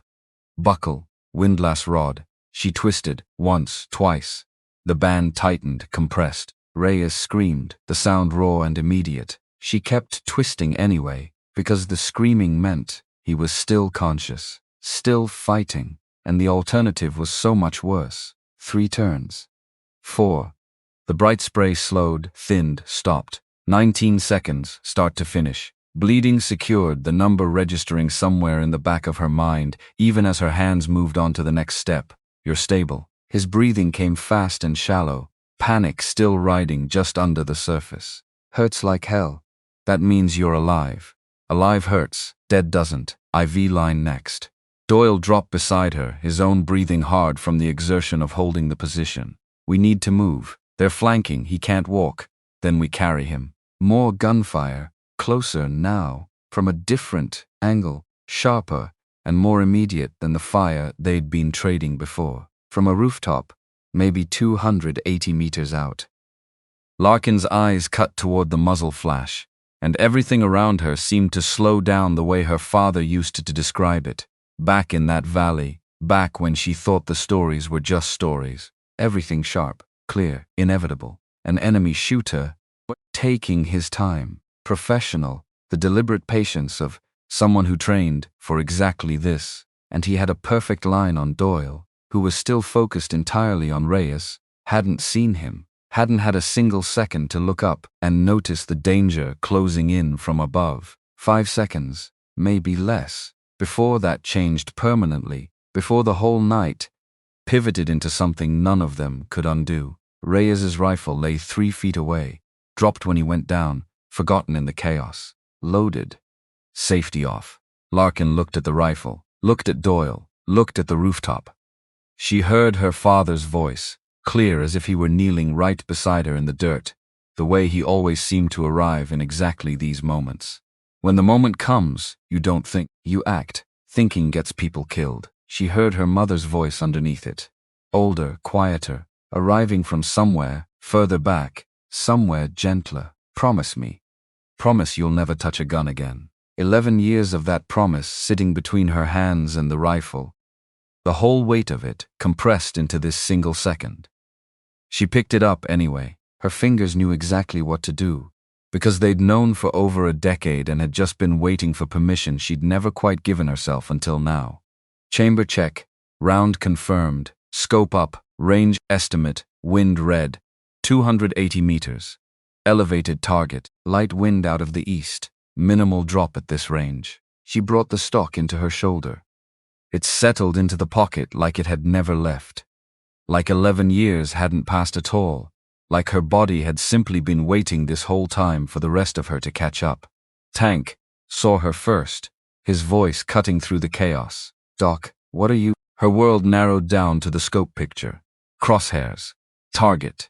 A dark shape against a lighter sky, crouched, rifle already rising toward its own intended target. Breath in for 4. Hold for 7. Out for 8. Her heartbeat slowed the way it always had when it mattered most, the old rhythm returning as if it had never left. She timed the shot to the pause between beats, that half second when the whole body goes still, when the entire world seemed to hold its breath along with her. I have the shot. Doyle turned, saw her, saw the rifle in her hands, his expression caught somewhere between shock and disbelief. Callahan. She squeezed the trigger, smooth. The way her father taught her before she was old enough to understand what she was actually learning, before either of them knew what it would someday cost. Or save. The rifle bucked against her shoulder. 2 seconds of flight time across the dark, the longest 2 seconds of her life. The shape on the rooftop jerked, fell back, vanished. Silence. Not real silence. Gunfire still rattled somewhere, shouts in another language. Return fire from Anchor's overwatch position, still audible in the distance. But in the small space between Larkin and the men closest to her, everything had gone completely still. A bubble of quiet in the middle of chaos. Reyes stared up at her, his pain momentarily forgotten. Did you just? She set the rifle down, smooth, controlled, and turned back to him, checking his vitals like nothing had happened at all, like her whole world hadn't just cracked open. Pulses holding. You're stable. Doyle hadn't moved. His eyes were fixed on the rooftop, then on her, cycling between the two like he couldn't quite reconcile them into a single reality. Where did you learn to shoot like that? My father, sir. That was 280 meters. Yes, sir. Moving target. Under fire. Yes, sir. Tank crawled over, breathing hard, his eyes wide. Who the hell is your father? Larkin was quiet for 3 full seconds, the secret she'd carried for 11 years, suddenly feeling both impossibly heavy and, strangely, lighter than it had in years. The one she'd buried the day she watched her mother sign for a folded flag. Gunnery Sergeant Holt Callahan, she said. Marine Scout sniper. Recognition broke across Tank's face. Old enough to remember the name from somewhere, it had traveled long before it reached her. Some story passed between operators the way legends get passed down. Jesus. He looked at the rifle, at her, at the empty rooftop. You're his kid. I promised my mother I'd never touch a gun again after he died. Her voice stayed level, barely. Tonight I broke that. More gunfire. A reminder they were still standing in a live fight. The moment of stillness already fracturing under the weight of what still needed doing. Doyle made the call, his voice snapping back into command mode. Exfil now. Tank anchor. Get Reyes on a litter. Callahan with me. Rear security. Sir, I should stay with Reyes. He's stable. You said so yourself. Doyle's eyes held hers, steady despite everything. Right now I need someone who can hit a target at 300 meters and cover our exit. Can you do that? Larkin picked up the rifle a second time, the weight of it already familiar again. Yes, sir. They moved. Combat extraction, controlled chaos wearing the shape of order. 4 men flanked from the east, trying to close the gap while they retreated, shapes emerging from the dark with rifles raised. Larkin saw them first. Contact, right. 4 targets, 150. She engaged in controlled pairs, 2 rounds each, center mass, the rhythm settling into something almost mechanical in its precision. Down, down, down, down. 4 seconds. 4 threats gone, the night going quiet in their direction at least. Doyle stared at her like he was reading a stranger's file for the first time, the shock still evident even through the adrenaline. Where the hell have you been hiding? In plain sight, sir. They reached the vehicles, loaded Reyes with careful urgency, called for the medevac. 10 minutes out, the wait stretching long and tense. Larkin worked on him the whole time it took to arrive, rechecking the tourniquet, adding a pressure dressing, adjusting the IV flow, keeping him talking, because talking meant conscious, and conscious meant alive, and alive was the only outcome she'd accept. Doc. His voice had gone quiet, exhaustion and pain, and something like gratitude all tangled together. I'm sorry for doubting you. You had every right to. I hadn't proven anything yet. You proved it tonight. You'd have done the same for me. The helicopter came down in a storm of rotor wash and dust, the noise swallowing everything else for a moment. They loaded him. It lifted off. Gone, the sound fading into the dark until it was just one more piece of night sky. The rest of them sat in the sudden dark, coming down off the kind of adrenaline that leaves a body shaking once it finally has permission to. The silence after gunfire always somehow louder than the gunfire itself. Anchor approached her, rifle slung across his back, expression unreadable in the moonlight. That first shot, the one on the roof, he studied her like a puzzle he'd just solved and wasn't sure he liked the answer to. I had him in my scope too.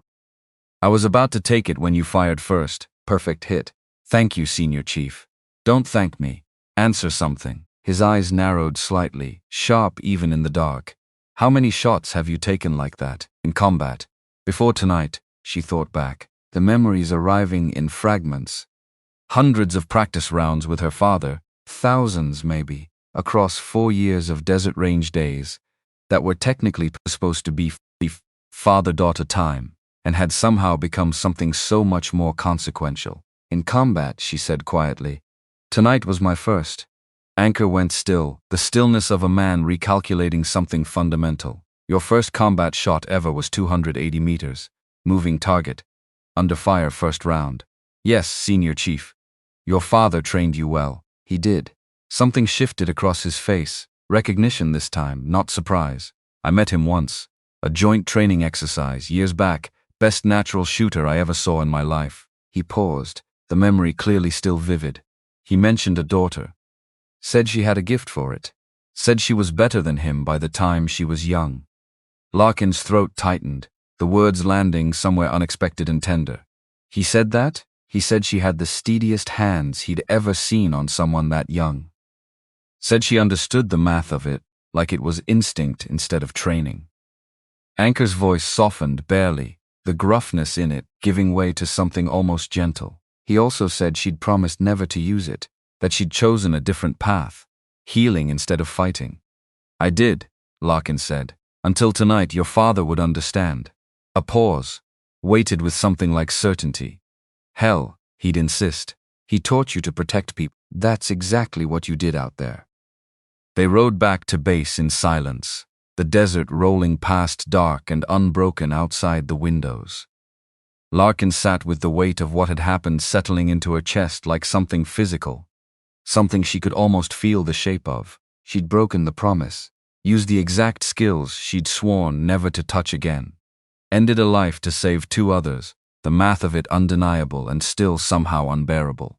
The logical part of her brain understood it was justified, necessary. Doyle would be dead otherwise, maybe Reyes too. Logic didn't make the weight any lighter, didn't make her hands stop their faint, residual shaking as she stared out at the dark landscape rolling by. At base camp, Doyle called a debrief, keeping it short, laying out what had happened without embellishment. Reyes hit, Larkin's tourniquet, the shot, the exfil, the 4 hostiles at the rally point, each detail delivered flat and factual, the way it needed to be for now. You told us you'd never engaged in combat, he said to her, not unkindly, more curious than accusatory. I hadn't, sir. I'd treated combat casualties. Different skill set, not anymore. He crossed his arms, studying her with an intensity that felt like he was seeing her clearly for the first time. Here's what I need to know. Can you do that again if we need it? Larkin met his eyes, steady despite the exhaustion pulling at every muscle in her body. Yes, sir. Without hesitation. Doyle nodded slowly, like he was filing that answer somewhere permanent, somewhere it would matter for every mission that came after this one. Then we need to evaluate what you're actually capable of, because what I saw tonight suggests you're more skilled than any of us knew. Anchor spoke up, his voice carrying the weight of someone who'd already made up his mind. Commander, request permission to formally test her marksmanship. We need to understand what we're working with. Agreed.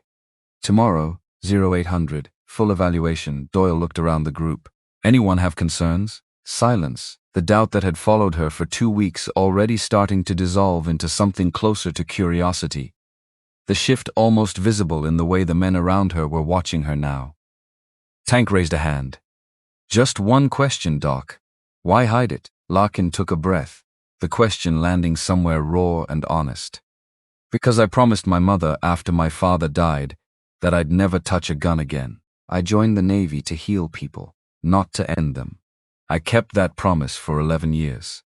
She let the silence sit a beat before finishing. I broke it tonight because watching Commander Doyle die wasn't a choice I could live with. I'll reconcile that with myself, and with my mother. But given the same night again, I'd make the same call. She going to understand?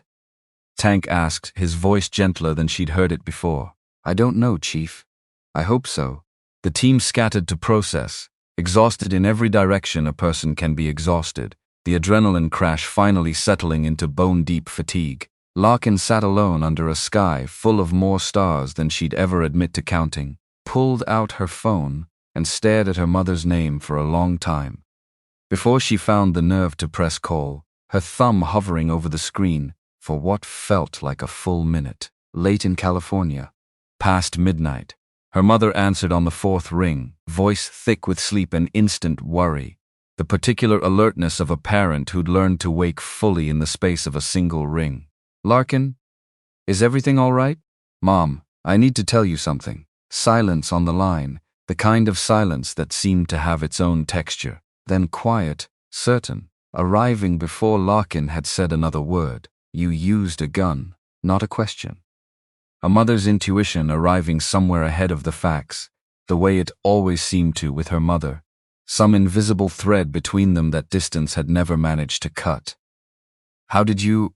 I know my daughter, and I knew this day would come eventually. A breath, steadying itself on the other end of the line. Tell me what happened, Larkin told her. Simplified, but honest, the words coming easier than she expected once she started. When she finished, there was a long pause, filled with nothing but her mother's breathing and, underneath it, something that might have been tears, the sound small and distant through the phone. "Mom? I'm sorry. I know I promised." "Stop." Her mother's voice came back firm, steadier than Larkin expected, carrying the particular strength of someone who'd had years to prepare for a conversation she'd hoped would never come. "You made that promise at 18 years old, burying your father. You were barely an adult. You're not that girl anymore. You're a woman who saved lives tonight. I killed someone. You protected someone. There's a difference. Intent matters. Context matters." A pause, her voice cracking slightly at the edges, the composure fraying just enough to reveal what it was costing her. "Your father knew this day might come. That's part of why he kept teaching you, even after the accident, even after I asked him to stop. He'd be proud you chose the way you did." Tears slid down Larkin's face before she noticed they'd started, the release of something she'd been holding rigid for hours finally letting go. "I miss him, Mom. So do I. Every single day. A breath. But he's with you, in the skill, in the choice you made tonight." A pause, softer now, something new entering her voice. "There's something I should have given you years ago. I still have his journal, from the last few months before he died. I never showed it to you, because I didn't know if you were ready. I think you are now." Larkin's chest tightened around something new, something that felt like both grief and gift arriving at once. What's in it? Things he never said out loud. Why he kept training you, even when it scared me half to death. A small, wet laugh, the sound catching somewhere between tears and relief. "I'll mail it to the base. You should read it when you're home safe." "I love you, Mom. I love you too. Come home safe." The call ended. Larkin sat alone in the dark, let herself cry quietly, let the grief and the relief move through her. At the same time, the way they'd apparently decided to from now on, the two feelings no longer separate, but woven together into something she was only beginning to understand how to carry. Then she wiped her face, checked on Lane one more time, found him sleeping peacefully, his color fully recovered. Tomorrow they would test her. Measure what her father had spent years quietly building without either of them ever calling it what it was. Not until tonight forced the name out into the open. Tomorrow, she would stop hiding it. Morning came early. Larkin was already awake before her alarm. The way a person is when sleep stopped being the point somewhere around 3 in the morning. When the mind simply refuses to rest with so much unresolved sitting just underneath the surface. The range was set by 0800. Targets staged at 600 meters. 800. 1,000. Small dark rectangles against the tan desert that seemed impossibly far away to anyone who hadn't spent years learning to close that distance with math and patience. Anchor waited with the long rifle. The whole team present, gathered along the firing line with an attention that felt almost ceremonial. This wasn't an evaluation anymore. It was a reveal. "Show me what you can do," Anchor said, handing her the rifle, the weapon passing between them, with a weight that felt like more than just its physical mass. She took it. Felt the weight settle into memory, the stock finding her shoulder like it had been waiting there the whole time. Prone position, bipod down, cheek weld. Breathing cycle started before she'd consciously decided to begin it. 600 meters. She read the wind, calculated drop, made her adjustments, the process unfolding with an ease that surprised even her. Fired. Center mass. Again, 800. She adjusted, more drop at this distance, more wind to account for. Fired. Upper chest. 1,000, Anchor said. "Let's see if you can make that one." 1,000 meters was more than half a mile, where wind and pressure and 100 invisible variables stopped being footnotes and started being the whole equation, where the margin for error narrowed to almost nothing. She'd made that shot before, years ago, in a valley with her father, spotting for her, and telling her to trust the math, even when her body didn't believe it yet, his voice steady beside her, while her hands learned to trust something bigger than instinct. This was different terrain, different air. But her hands didn't seem to notice the difference, moving through the calculations like they'd never stopped. She read the mirage, calculated the arc nearly 5 feet of drop at this range found the stillness between heartbeats. The same stillness that had carried her through last night's shot without her fully realizing what she was reaching for. Fired. 2 full seconds of flight time. The round crossed half a mile of open desert air, the whole line watching in silence. Anchor watched through the spotting scope, said nothing for 5 long seconds, the silence stretching until it felt like its own kind of verdict. Dead center, he said finally. Perfect hit. Tank, watching from behind, let out a low whistle. Jesus, Doc. Doyle stepped forward, his expression carrying the same disbelief from the night before, now given daylight and confirmation. Callahan. Answer, honestly. What's the farthest you've ever successfully engaged a target? 1,200 meters, sir, in training, multiple times. Consistently. Doyle looked at Anchor, some silent exchange passing between the two men. That's world class. That's beyond most military snipers, Anchor said. Most operators max out around 800 to 1,000. 1,200 needs exceptional equipment and exceptional skill. And she just made a 1,000-meter shot on a rifle she'd never touched before today. My father was a good teacher, Larkin said simply, the words carrying more weight than their simplicity suggested. Doyle crossed his arms, thinking it through in real time, his eyes moving between her and the rifle, like he was recalculating an entire strategic framework on the spot. Here's our situation. We have a corpsman who's also an elite-level marksman. We need both capabilities out there. Question is how we integrate them without compromising either role. Anchor spoke up. Cross-designation, combat medic and designated marksman. It's been floated at command level before. Never implemented because we've never had someone qualified for both. Until now. Doyle's eyes settled on her, something almost like relief in them, the relief of a commander who'd just discovered an asset he hadn't known he had. Your thoughts, Callahan? Larkin lowered the rifle, looked around at the men who doubted her 3 weeks ago, and were now watching her with something closer to respect than she'd let herself hope for. The transformation still hard to fully believe. Sir, I joined the Navy to save lives. That's still my mission. A breath. But I understand now that sometimes saving lives means eliminating what's threatening them. I'll serve however this team needs me. If that means both roles, I'll do both. Doyle looked around at the others. Show of hands. Who supports Callahan serving in both capacities? Every hand went up. No hesitation, the unanimity landing on her with a weight she hadn't expected. Then it's decided. Doyle nodded once, final. Effective immediately. Callahan is our combat medic and secondary marksman. Anchor remains primary sniper.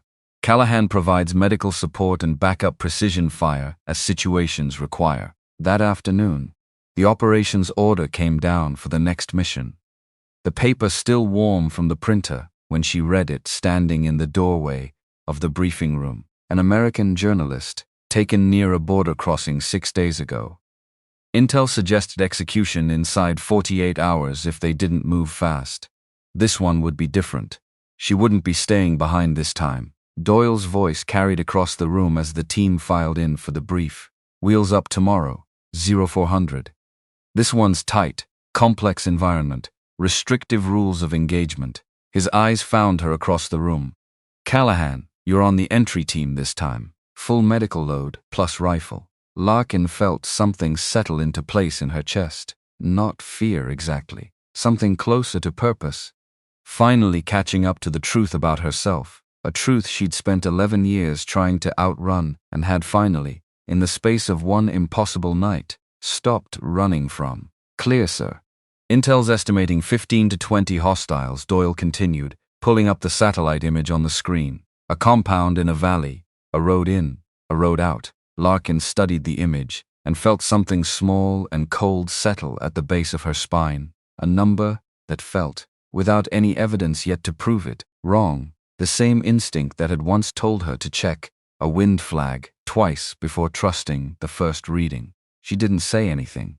Not yet. But somewhere underneath the brief, underneath the timelines and the contingencies, a quieter voice was already telling her that this mission wasn't going to go the way the paperwork promised it would, the same voice that had never once, in 11 years, been wrong about something this important. 3 weeks after the contractor rescue, the operations order came down for real, arriving on Doyle's tablet at 1800 with the particular weight of paperwork that changes the shape of the next 48 hours before anyone's even read past the header. High priority, American journalist. Daniel Ross, freelance, covering a story that had gotten him taken near a border crossing. 6 days earlier, the kind of assignment that looked routine on a press badge and turned into a nightmare the moment the wrong people decided his questions mattered too much. Intel suggested execution inside 48 hours.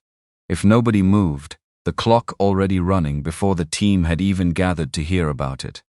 This one would be different. Larkin wasn't staying behind this time. And some part of her chest had been sitting with that fact all afternoon, turning it over like a stone worn smooth from handling. Doyle gathered the team at 2000 the night before. The briefing room lit harsh and fluorescent, coffee going cold in a dozen paper cups nobody was drinking from anymore. Wheels up 0400. Complex environment. Restrictive rules of engagement. This one's going to be tight. His eyes found her across the room, holding a beat longer than routine required. Callahan, entry team, full medical load plus rifle. Something settled into place in her chest, not fear, not exactly. Closer to purpose, finally catching up with the truth about herself. The truth she'd spent 11 years walking around like a locked room in her own house. Clear, sir. Anchor spoke from the back, his voice carrying the particular steadiness of a man who'd already run every version of this mission through his head twice. Primary sniper, Overwatch 800 meters. Out. Callahan's backup, precision, and lead medical. He glanced at her. Something almost like approval in the look. Welcome to the varsity, Doc. Reyes, healed and back on duty, his leg still stiff enough that he favored it, slightly walking in, grinned from his seat. Try not to show us all up on the first day back. No promises, Blaze. The brief ran long, the satellite imagery cycling through slide after slide, each one adding another layer of detail to a picture that was already starting to feel too heavy for the room. Insert by helicopter 2 kilometers north. Anchor establishing overwatch on the ridgeline. Entry team of 6 approaching on foot. Breach at first light. 90 minutes on target maximum. Doyle clicked to the next slide, the compound rendering into sharper focus. Buildings clustered around a central courtyard, like something drawn by a child who'd only ever heard descriptions of a village. Exfil concerns. 1 road in, 1 road out. If we're compromised, the whole valley can lock down fast. Alternate LZ3 clicks northwest. Bird's got a 20-minute response window. Tank raised a hand, his voice quieter than usual, the memory of the last mission still sitting close under the surface for all of them. Ross's condition? Unknown. Assume beaten. Possibly worse. Callahan, be ready to stabilize and move fast. Yes, sir. Doyle's expression didn't change. But something underneath it did. A tightening around the eyes that Larkin had learned to read in the 2 months she'd spent watching him carry a room. One more thing. Intel flags one of the guard force as possible former military. Trained shooter. We're treating this as high threat. The words landed in the room and stayed there. Nobody quite ready to speak into the silence that followed. The rehearsal ran past midnight. The team moving through entry procedures and casualty evacuation drills out on the darkened training field until the choreography stopped needing conscious thought and became something closer to instinct, muscle memory layered over muscle memory, until there was no daylight left between training and truth. At 0300, Larkin did her final gear check in the quiet of the staging tent, the rest of the team already loading vehicles outside. Medical pack, tourniquets, combat gauze, IV kits, chest seals, rifle, loaded, 4 extra magazines, sidearm as backup, 110 pounds total, distributed across a frame that had learned, over 3 weeks, to carry it without complaint. She'd carried it before. She'd carry it again, and something in that repetition felt less like burden now than it had 2 months ago. Felt, strangely, like coming home to a version of herself she'd spent 11 years keeping the lights off in. The helicopter insertion went smooth, the pre-dawn dark pressing, close against the windows as the bird flew low to stay under whatever might be watching. Rotors thudding a rhythm that felt almost like a held breath, stretched out over 10 long minutes. They landed in a dry wash 2 kilometers out, offloaded fast and quiet. The helicopter vanished back into the night, and silence dropped over the desert like something with actual weight, a stillness so complete it seemed to press against her eardrums. Anchor split off toward his overwatch position, his silhouette dissolving into the terrain within seconds. Ensigns, the particular skill of a man who'd spent decades learning how to disappear on command. The rest moved toward the compound in the dark, slow, careful, using the terrain the way it was meant to be used. Every step placed with the deliberate patience of people who understood that speed and haste were rarely the same thing. At 0645, they reached the perimeter, crouched low behind a low ridge of scrub and rock, the compound's outline just beginning to separate itself from the surrounding dark as the first hint of gray touched the eastern sky. Anchor's voice came low over the radio, static crackling at the edges. Overwatch in position, eyes on target. A pause that went on a half-second too long, long enough that Larkin felt her stomach drop before he'd even finished the sentence. Hold on. Thermals showing more heat signatures than briefed. Count 25 to 30, not 15 to 20. Multiple vehicles just arrived. Could be reinforcements. Doyle froze for exactly one breath, his jaw tightening visibly even in the dim light. Say again. 30. Confirmed. Larkin felt the number land somewhere cold in her stomach, a physical sensation, like swallowing something too large too fast. Because she'd felt this coming yesterday. Looking at the satellite photo, that quiet instinct she hadn't voiced out loud, hadn't trusted enough to interrupt a room full of people who outranked her, and now it wasn't a feeling anymore. It was 30 armed men standing between them, and a journalist who had 48 hours turning into fewer by the minute. Every second now, a currency they couldn't afford to spend carelessly. Doyle made the call in under 3 seconds, his voice never wavering even as the math had just gotten dramatically worse. We proceed. Ross doesn't survive if we abort. His eyes swept the team, meeting each of them in turn. Entry team, prepare for heavier resistance. Anchor, prioritize anything that threatens the exfil. Callahan, stay close to me. They stacked at the breach point, the 6 of them, forming a tight line against the compound's outer wall, breath synchronizing without anyone calling for it. Reyes on point with the charge, his hands steady despite the leg that still wasn't fully healed. Tank second, Doyle third, Larkin fourth, Lane and a 6th operator behind her. Reyes set the charge, fingers moving with the careful precision of someone who'd done this exact motion 100 times and still respected every single repetition. Everyone pulled back, hand signals counted it down. 3, 2, 1. The door came apart in a shower of splinters and dust, the sound cracking across the compound loud enough that Larkin felt it in her teeth. They flowed through, moving as one organism instead of 6 separate bodies. First room empty, the space swept and cleared in under 2 seconds. Second room, 2 hostiles scrambling for weapons. Tank and Reyes dropped both before either could raise a barrel, the exchange over almost before it registered as having happened at all. Third room, Daniel Ross, tied to a chair, wrists raw where rope had cut into skin over days of struggle.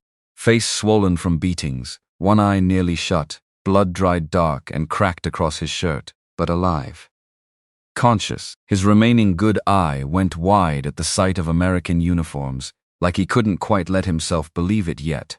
Like his mind was still catching up to the possibility that this wasn't another cruel hallucination. We've got the package, Doyle said into the radio, voice tight and controlled. Larkin was already at Ross's side, hands moving through a quick assessment even as her eyes stayed alert to the room around them. Broken ribs, probably, the way he flinched at even light contact along his side. Facial trauma. Dehydrated, his lips cracked and pale.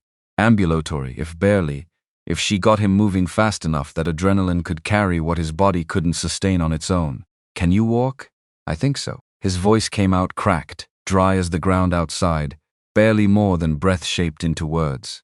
Stay close to me. That's when the world exploded. An RPG punched through the east window, The concussion arriving before the sound fully registered, a wall of pressure that threw Larkin against the far wall, hard enough to steal the air from her lungs entirely for 1 full second, the room tilting sideways in her vision before her body remembered which way was up. Her ears rang, a high, thin whine that swallowed everything else.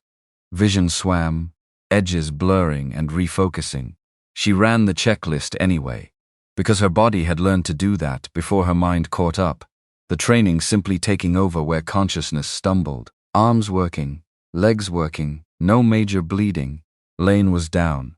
She crawled to him through smoke and debris, the air thick and gray, visibility dropping to a few feet in every direction. Shrapnel across his thigh and hip, dark and glinting, where it had torn through fabric and skin both. One wound high, femoral, bright arterial red, already spreading fast across the floor, pooling in a way that told her exactly how little time this gave her. Not again. Except this time her hands already knew exactly what to do, because they'd done it twice before, and the motion had stopped being something she had to think through, had become instead something closer to reflex, closer to breathing. Tourniquet from the kit, high on the thigh, wrap, buckle, windlass. She twisted. Lane's face contorted, but he didn't scream this time. His jaw clenched hard enough that she could see the muscle standing out along his cheek. Because he'd seen this before, because some part of him already trusted that her hands were going to fix this, and that trust seemed to be doing almost as much work as the tourniquet itself. 16 seconds. Faster every time. The number registering somewhere in the back of her mind even as her hands moved on without pause. The bleeding stopped. You're stable. Gunfire erupted outside, heavy, sustained, the distinct rattle of a belt-fed weapon, chewing through the morning, with a rhythm that made the whole building seem to shudder around them. Anchor's voice, tight with static, and something that sounded, for the first time since Larkin had known him, close to strained. You're taking fire from multiple positions. Machine gun on the north rooftop, 380 meters. I don't have the angle from here. Buildings are blocking me. Doyle's eyes cut around the room, cataloging options with the speed of a man who'd run out of good ones.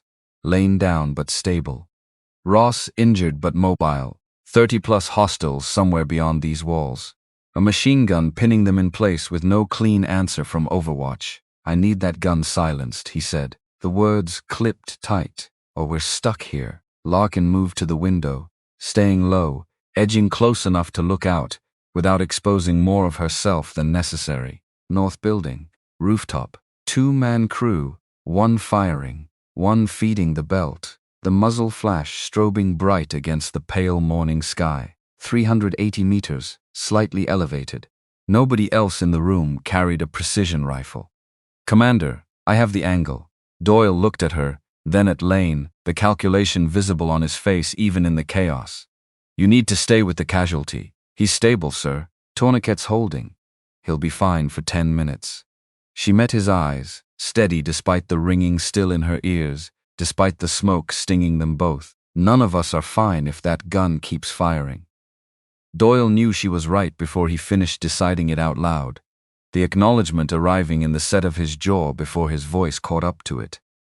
Take the shot. She braced at the window, the rifle coming up smooth despite the chaos around her, some part of her mind finding an eerie stillness in the middle of all of it.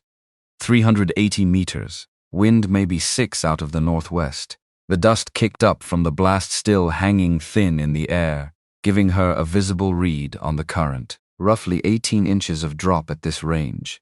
The gunner was half covered behind the shield, head and shoulder visible in a window that would close the moment he shifted his stance, even slightly.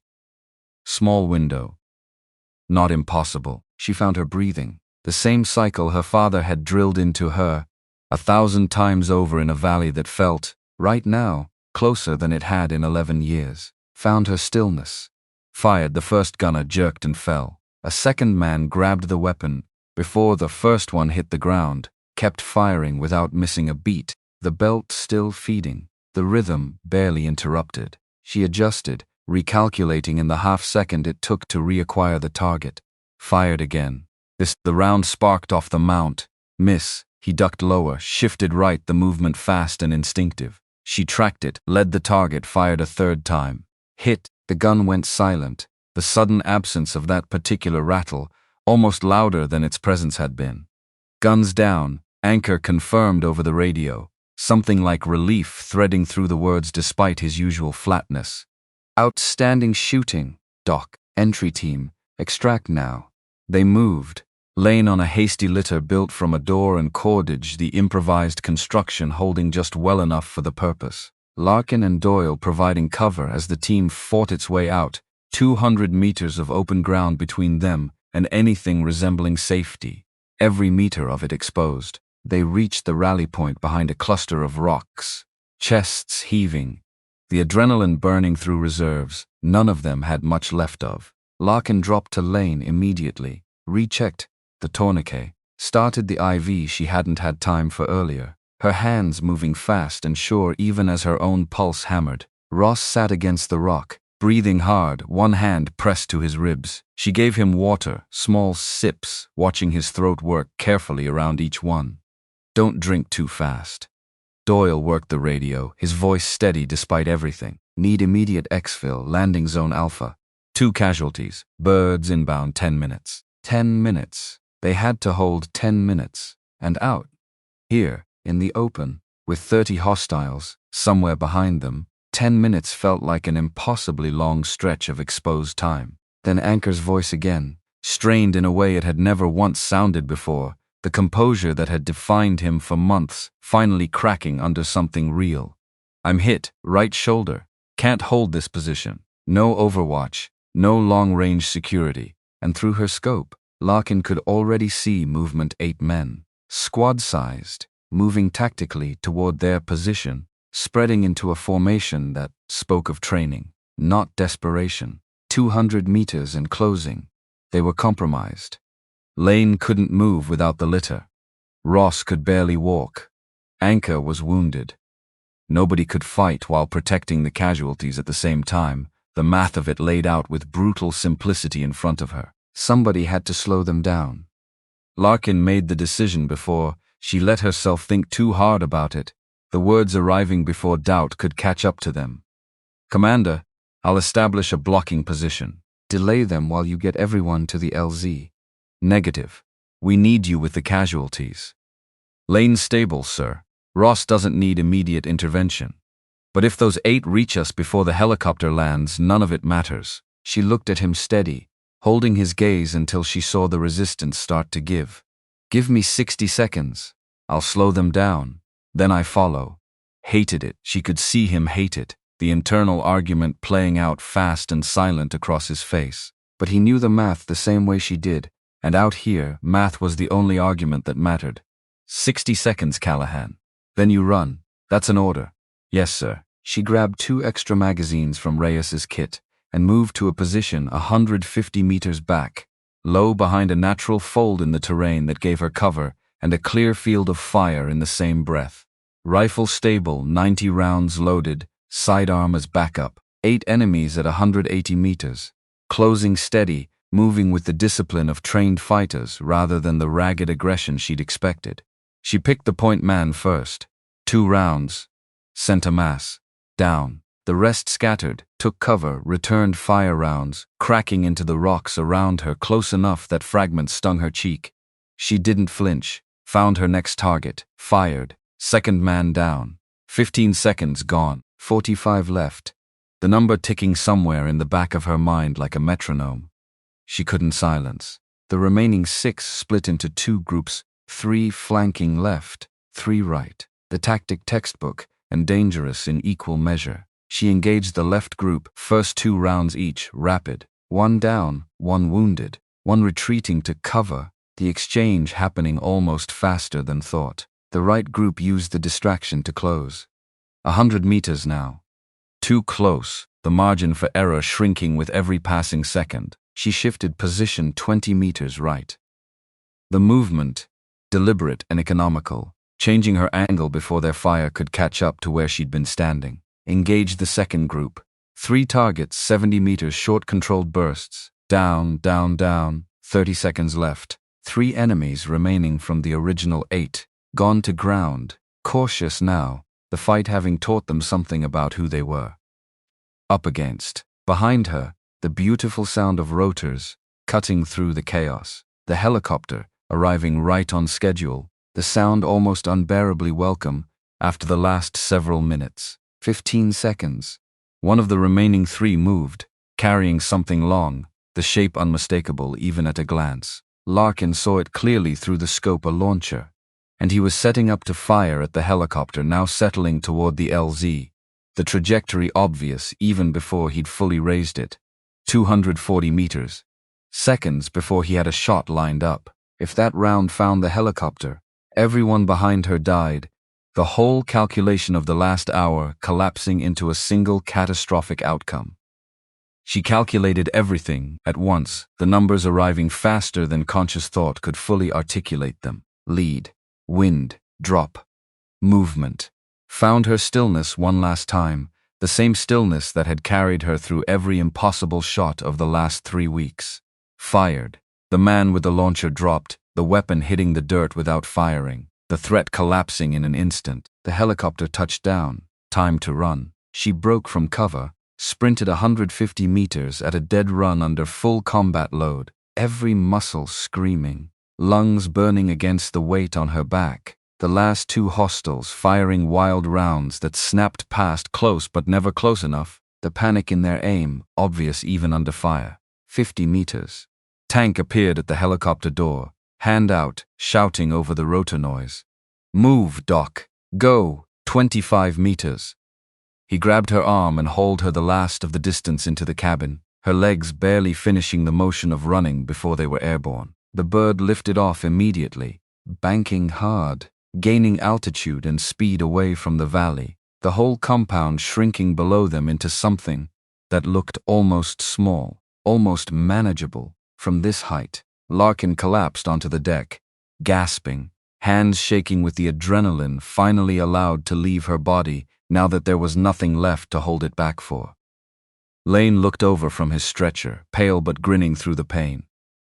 Doc just held off 8 hostiles alone. 5 she managed between breaths. 3 retreated. Reyes shook his head in disbelief. That last shot, the launcher guy. You were sprinting and still made a 240.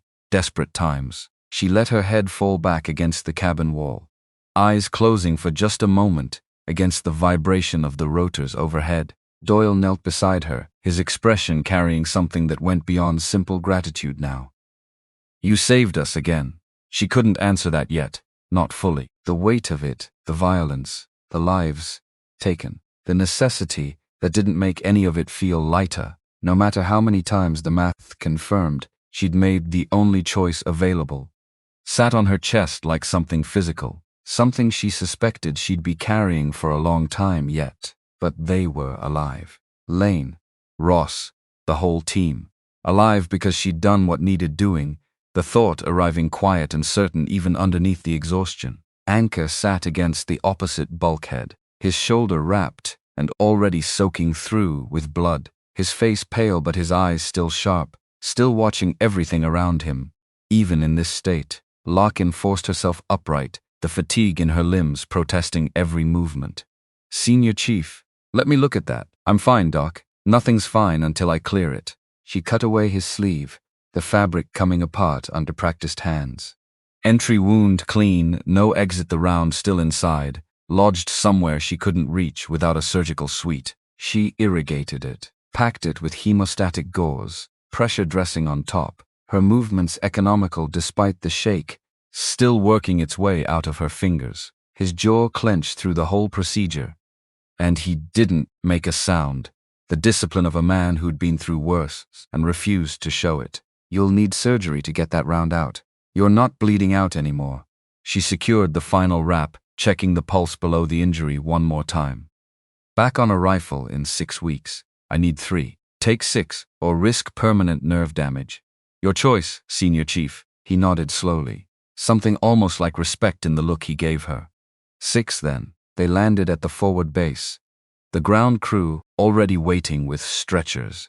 Everything moving fast and coordinated in the way of people who'd received casualties before and knew exactly how to receive them again. Lane and Anchor went to the surgical unit, Ross to medical evaluation, then debrief, then eventually a phone call home that Larkin would think about for days afterward, imagining the sound of relief on the other end of that particular line. 2 days later, Admiral Bradshaw flew in, his arrival announced with enough advance notice that the team had time to press their dress uniforms and gather in the same conference room where satellite images had once dominated the walls. The team assembled in dress uniforms, the formality of it settling over the room like something with its own gravity. Bradshaw entered, and the room came to attention on its own, before anyone called it, the respect automatic, earned over 4 decades rather than demanded by rank alone. At ease. He moved to the front, a folder tucked under one arm. I've read the after-action reports from your last operation. What's in them is extraordinary. His eyes moved across the room, then settled on Larkin, holding there with a warmth she hadn't expected to see on a face that had carried so much history. Petty Officer Callahan has, in the span of 1 month, saved multiple lives through medical intervention, neutralized enemy combatants under direct fire, held a defensive position alone against superior numbers, and enabled the successful recovery of an American journalist. He stepped toward her, the room seeming to hold its breath along with her.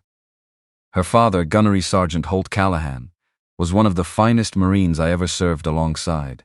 He taught his daughter not just to shoot, but to serve, to protect, to understand that sometimes healing requires strength most people never have to find. A pause, his voice dropping.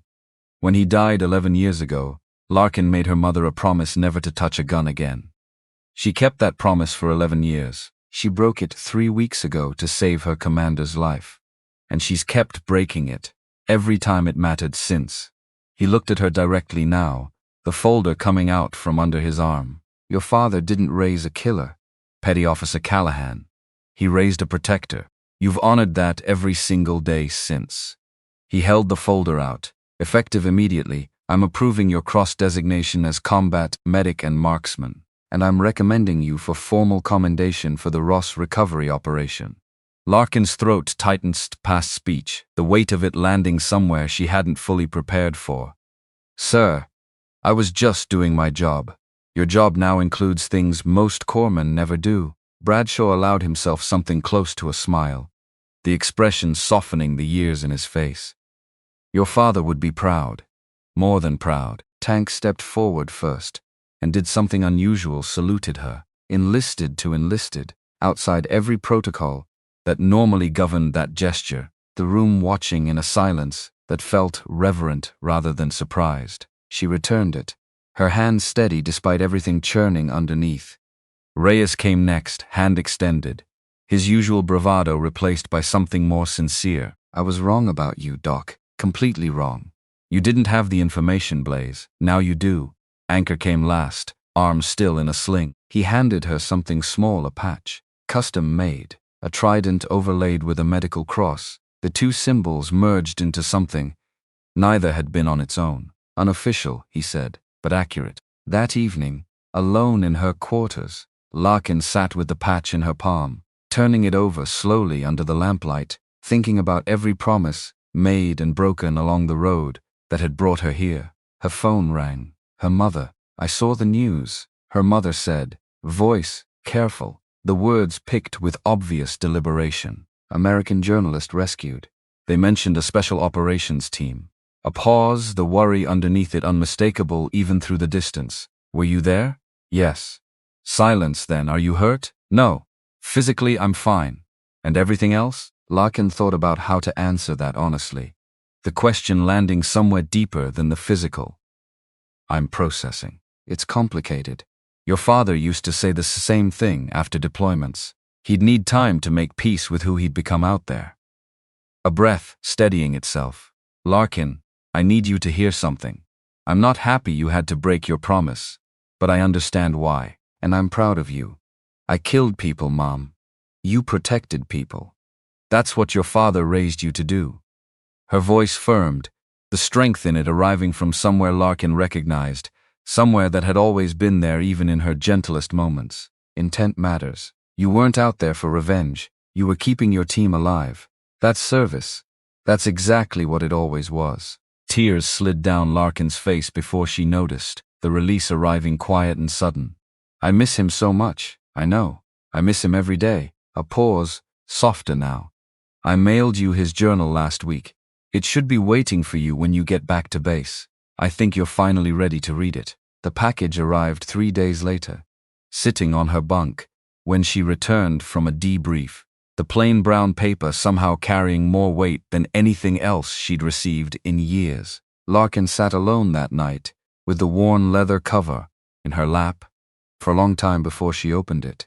Her thumb tracing the edges the way she used to trace the edge of the photograph she'd never quite let herself look at during daylight. Her father's handwriting, familiar even after 11 years, the loops and slants exactly as she remembered them, from margin notes in old manuals, from birthday cards, from the small scraps of paper he used to leave on her pillow before early deployments. Pages filled with training notes, range logs, small observations about wind and distance that read almost like letters to someone he hadn't met yet, someone he seemed to be writing toward across time. Near the back, a passage dated only months before he died, the ink slightly faded but still legible, still unmistakably his. I taught Larkin to shoot, not because I wanted a soldier for a daughter.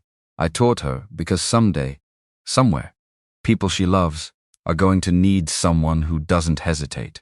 I won't be there to protect them myself. But she will be. And when that day comes, hope she understands this was never about the promise she made her mother.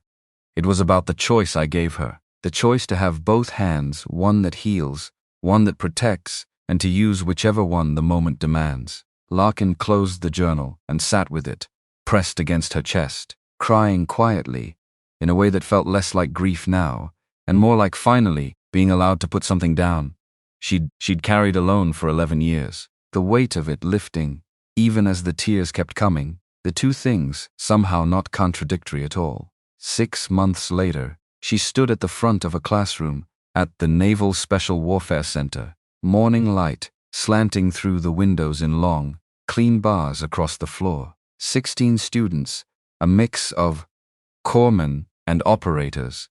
The first class of its kind, faces turned toward her with the particular attention of people who'd heard rumors about who was teaching this course and wanted to see for themselves whether the stories held up. The course was called Integrated Combat Medicine and Tactical Fire. Her course, built from scratch over months of proposals and revisions and long nights arguing the syllabus with people who'd never quite believed the two disciplines belonged in the same room. Welcome, she began, her voice steady, carrying easily to the back row. This exists because combat doesn't care about job titles. It doesn't ask if you're a medic or a shooter. It demands both. We're going to teach you to be both. She moved through the demonstration, a simulated femoral wound, tourniquet applied in under 20 seconds, then an immediate transition to a rifle, engaging a target at 300 meters, clean hit, then back to the patient to finish the IV. 47 seconds, start to finish, the whole sequence flowing without a single wasted motion. The students watched in silence, the kind of silence that comes from watching something they hadn't quite believed was possible until it happened in front of them. This isn't about being the best medic or the best shooter, she told them, setting the rifle down and turning to face the room fully. It's about being competent enough at both, that your team can count on either one, whenever they need it. A young corpsman near the front raised her hand, nervous, her voice small but earnest. Petty Officer Callahan, how do you reconcile it? Medicine is about preserving life. Combat is about taking it. How do you hold both at once? Larkin had asked herself that same question. More times than she could count, in the dark, in the quiet hours after every mission, in the space right before sleep, when the mind refuses to let anything go unexamined. You don't balance them, she said. You integrate them. Both exist to protect the people you're responsible for. Sometimes that means healing a wound. Sometimes it means stopping the thing that caused it. Both are forms of the same promise. After class, she found an email waiting in her inbox, the subject line catching her eye before she'd even sat down at her desk. You changed everything. From a young corpsman at another base, someone she'd never met. My father was Army. He taught me to shoot before he passed. I joined the Navy because I promised my mother I'd heal people, not fight. Your story showed me I don't have to choose. I can honor both parts of who I am. Thank you for proving that path exists. Larkin read it twice, the words settling into her slowly, thinking about legacy, about the way it moves outward, from one person to the next, quiet and unstoppable, the same way her father's had reached her across a valley in 11 years, and a promise she'd almost kept forever. That evening, she drove out to the overlook above the water, where SEAL candidates trained in the surf below, small dark shapes moving through waves that looked, from this distance, almost gentle, where her father had once stood watching from a distance and imagining, maybe, a future neither of them could have described out loud back then. She set up the rifle, 1,000 meters out, the sun sinking low over the Pacific, the sky bruising into orange and violet, temperature dropping, every variable stacking against a clean shot, the way it always did at this hour. She calculated it all anyway, the numbers arriving easy now, this story familiar, a language she no longer had to translate before speaking. Wind. Drop, the stillness between heartbeats, fired, center mass clean. Still got it, Dad, she whispered. The words carried off by the evening breeze, before anyone else could hear them. She could almost hear him answer, the way she always could out here, at the edge of the water, with the rifle still warm under her hands, his voice arriving from somewhere just behind her, just out of sight, exactly where it had always seemed to live. You always had it, sweetheart. Now go teach somebody else how to find it too. She packed up her gear slowly, taking her time with it, watching the last of the light fade over the water before she finally turned to go. The drive back toward base passed quiet and easy, the patch on her uniform catching the last of the light every time she glanced down at it. Healer and protector, both hands, exactly the way he'd always meant for her to use them, exactly the way she finally, after 11 years, understood how to carry.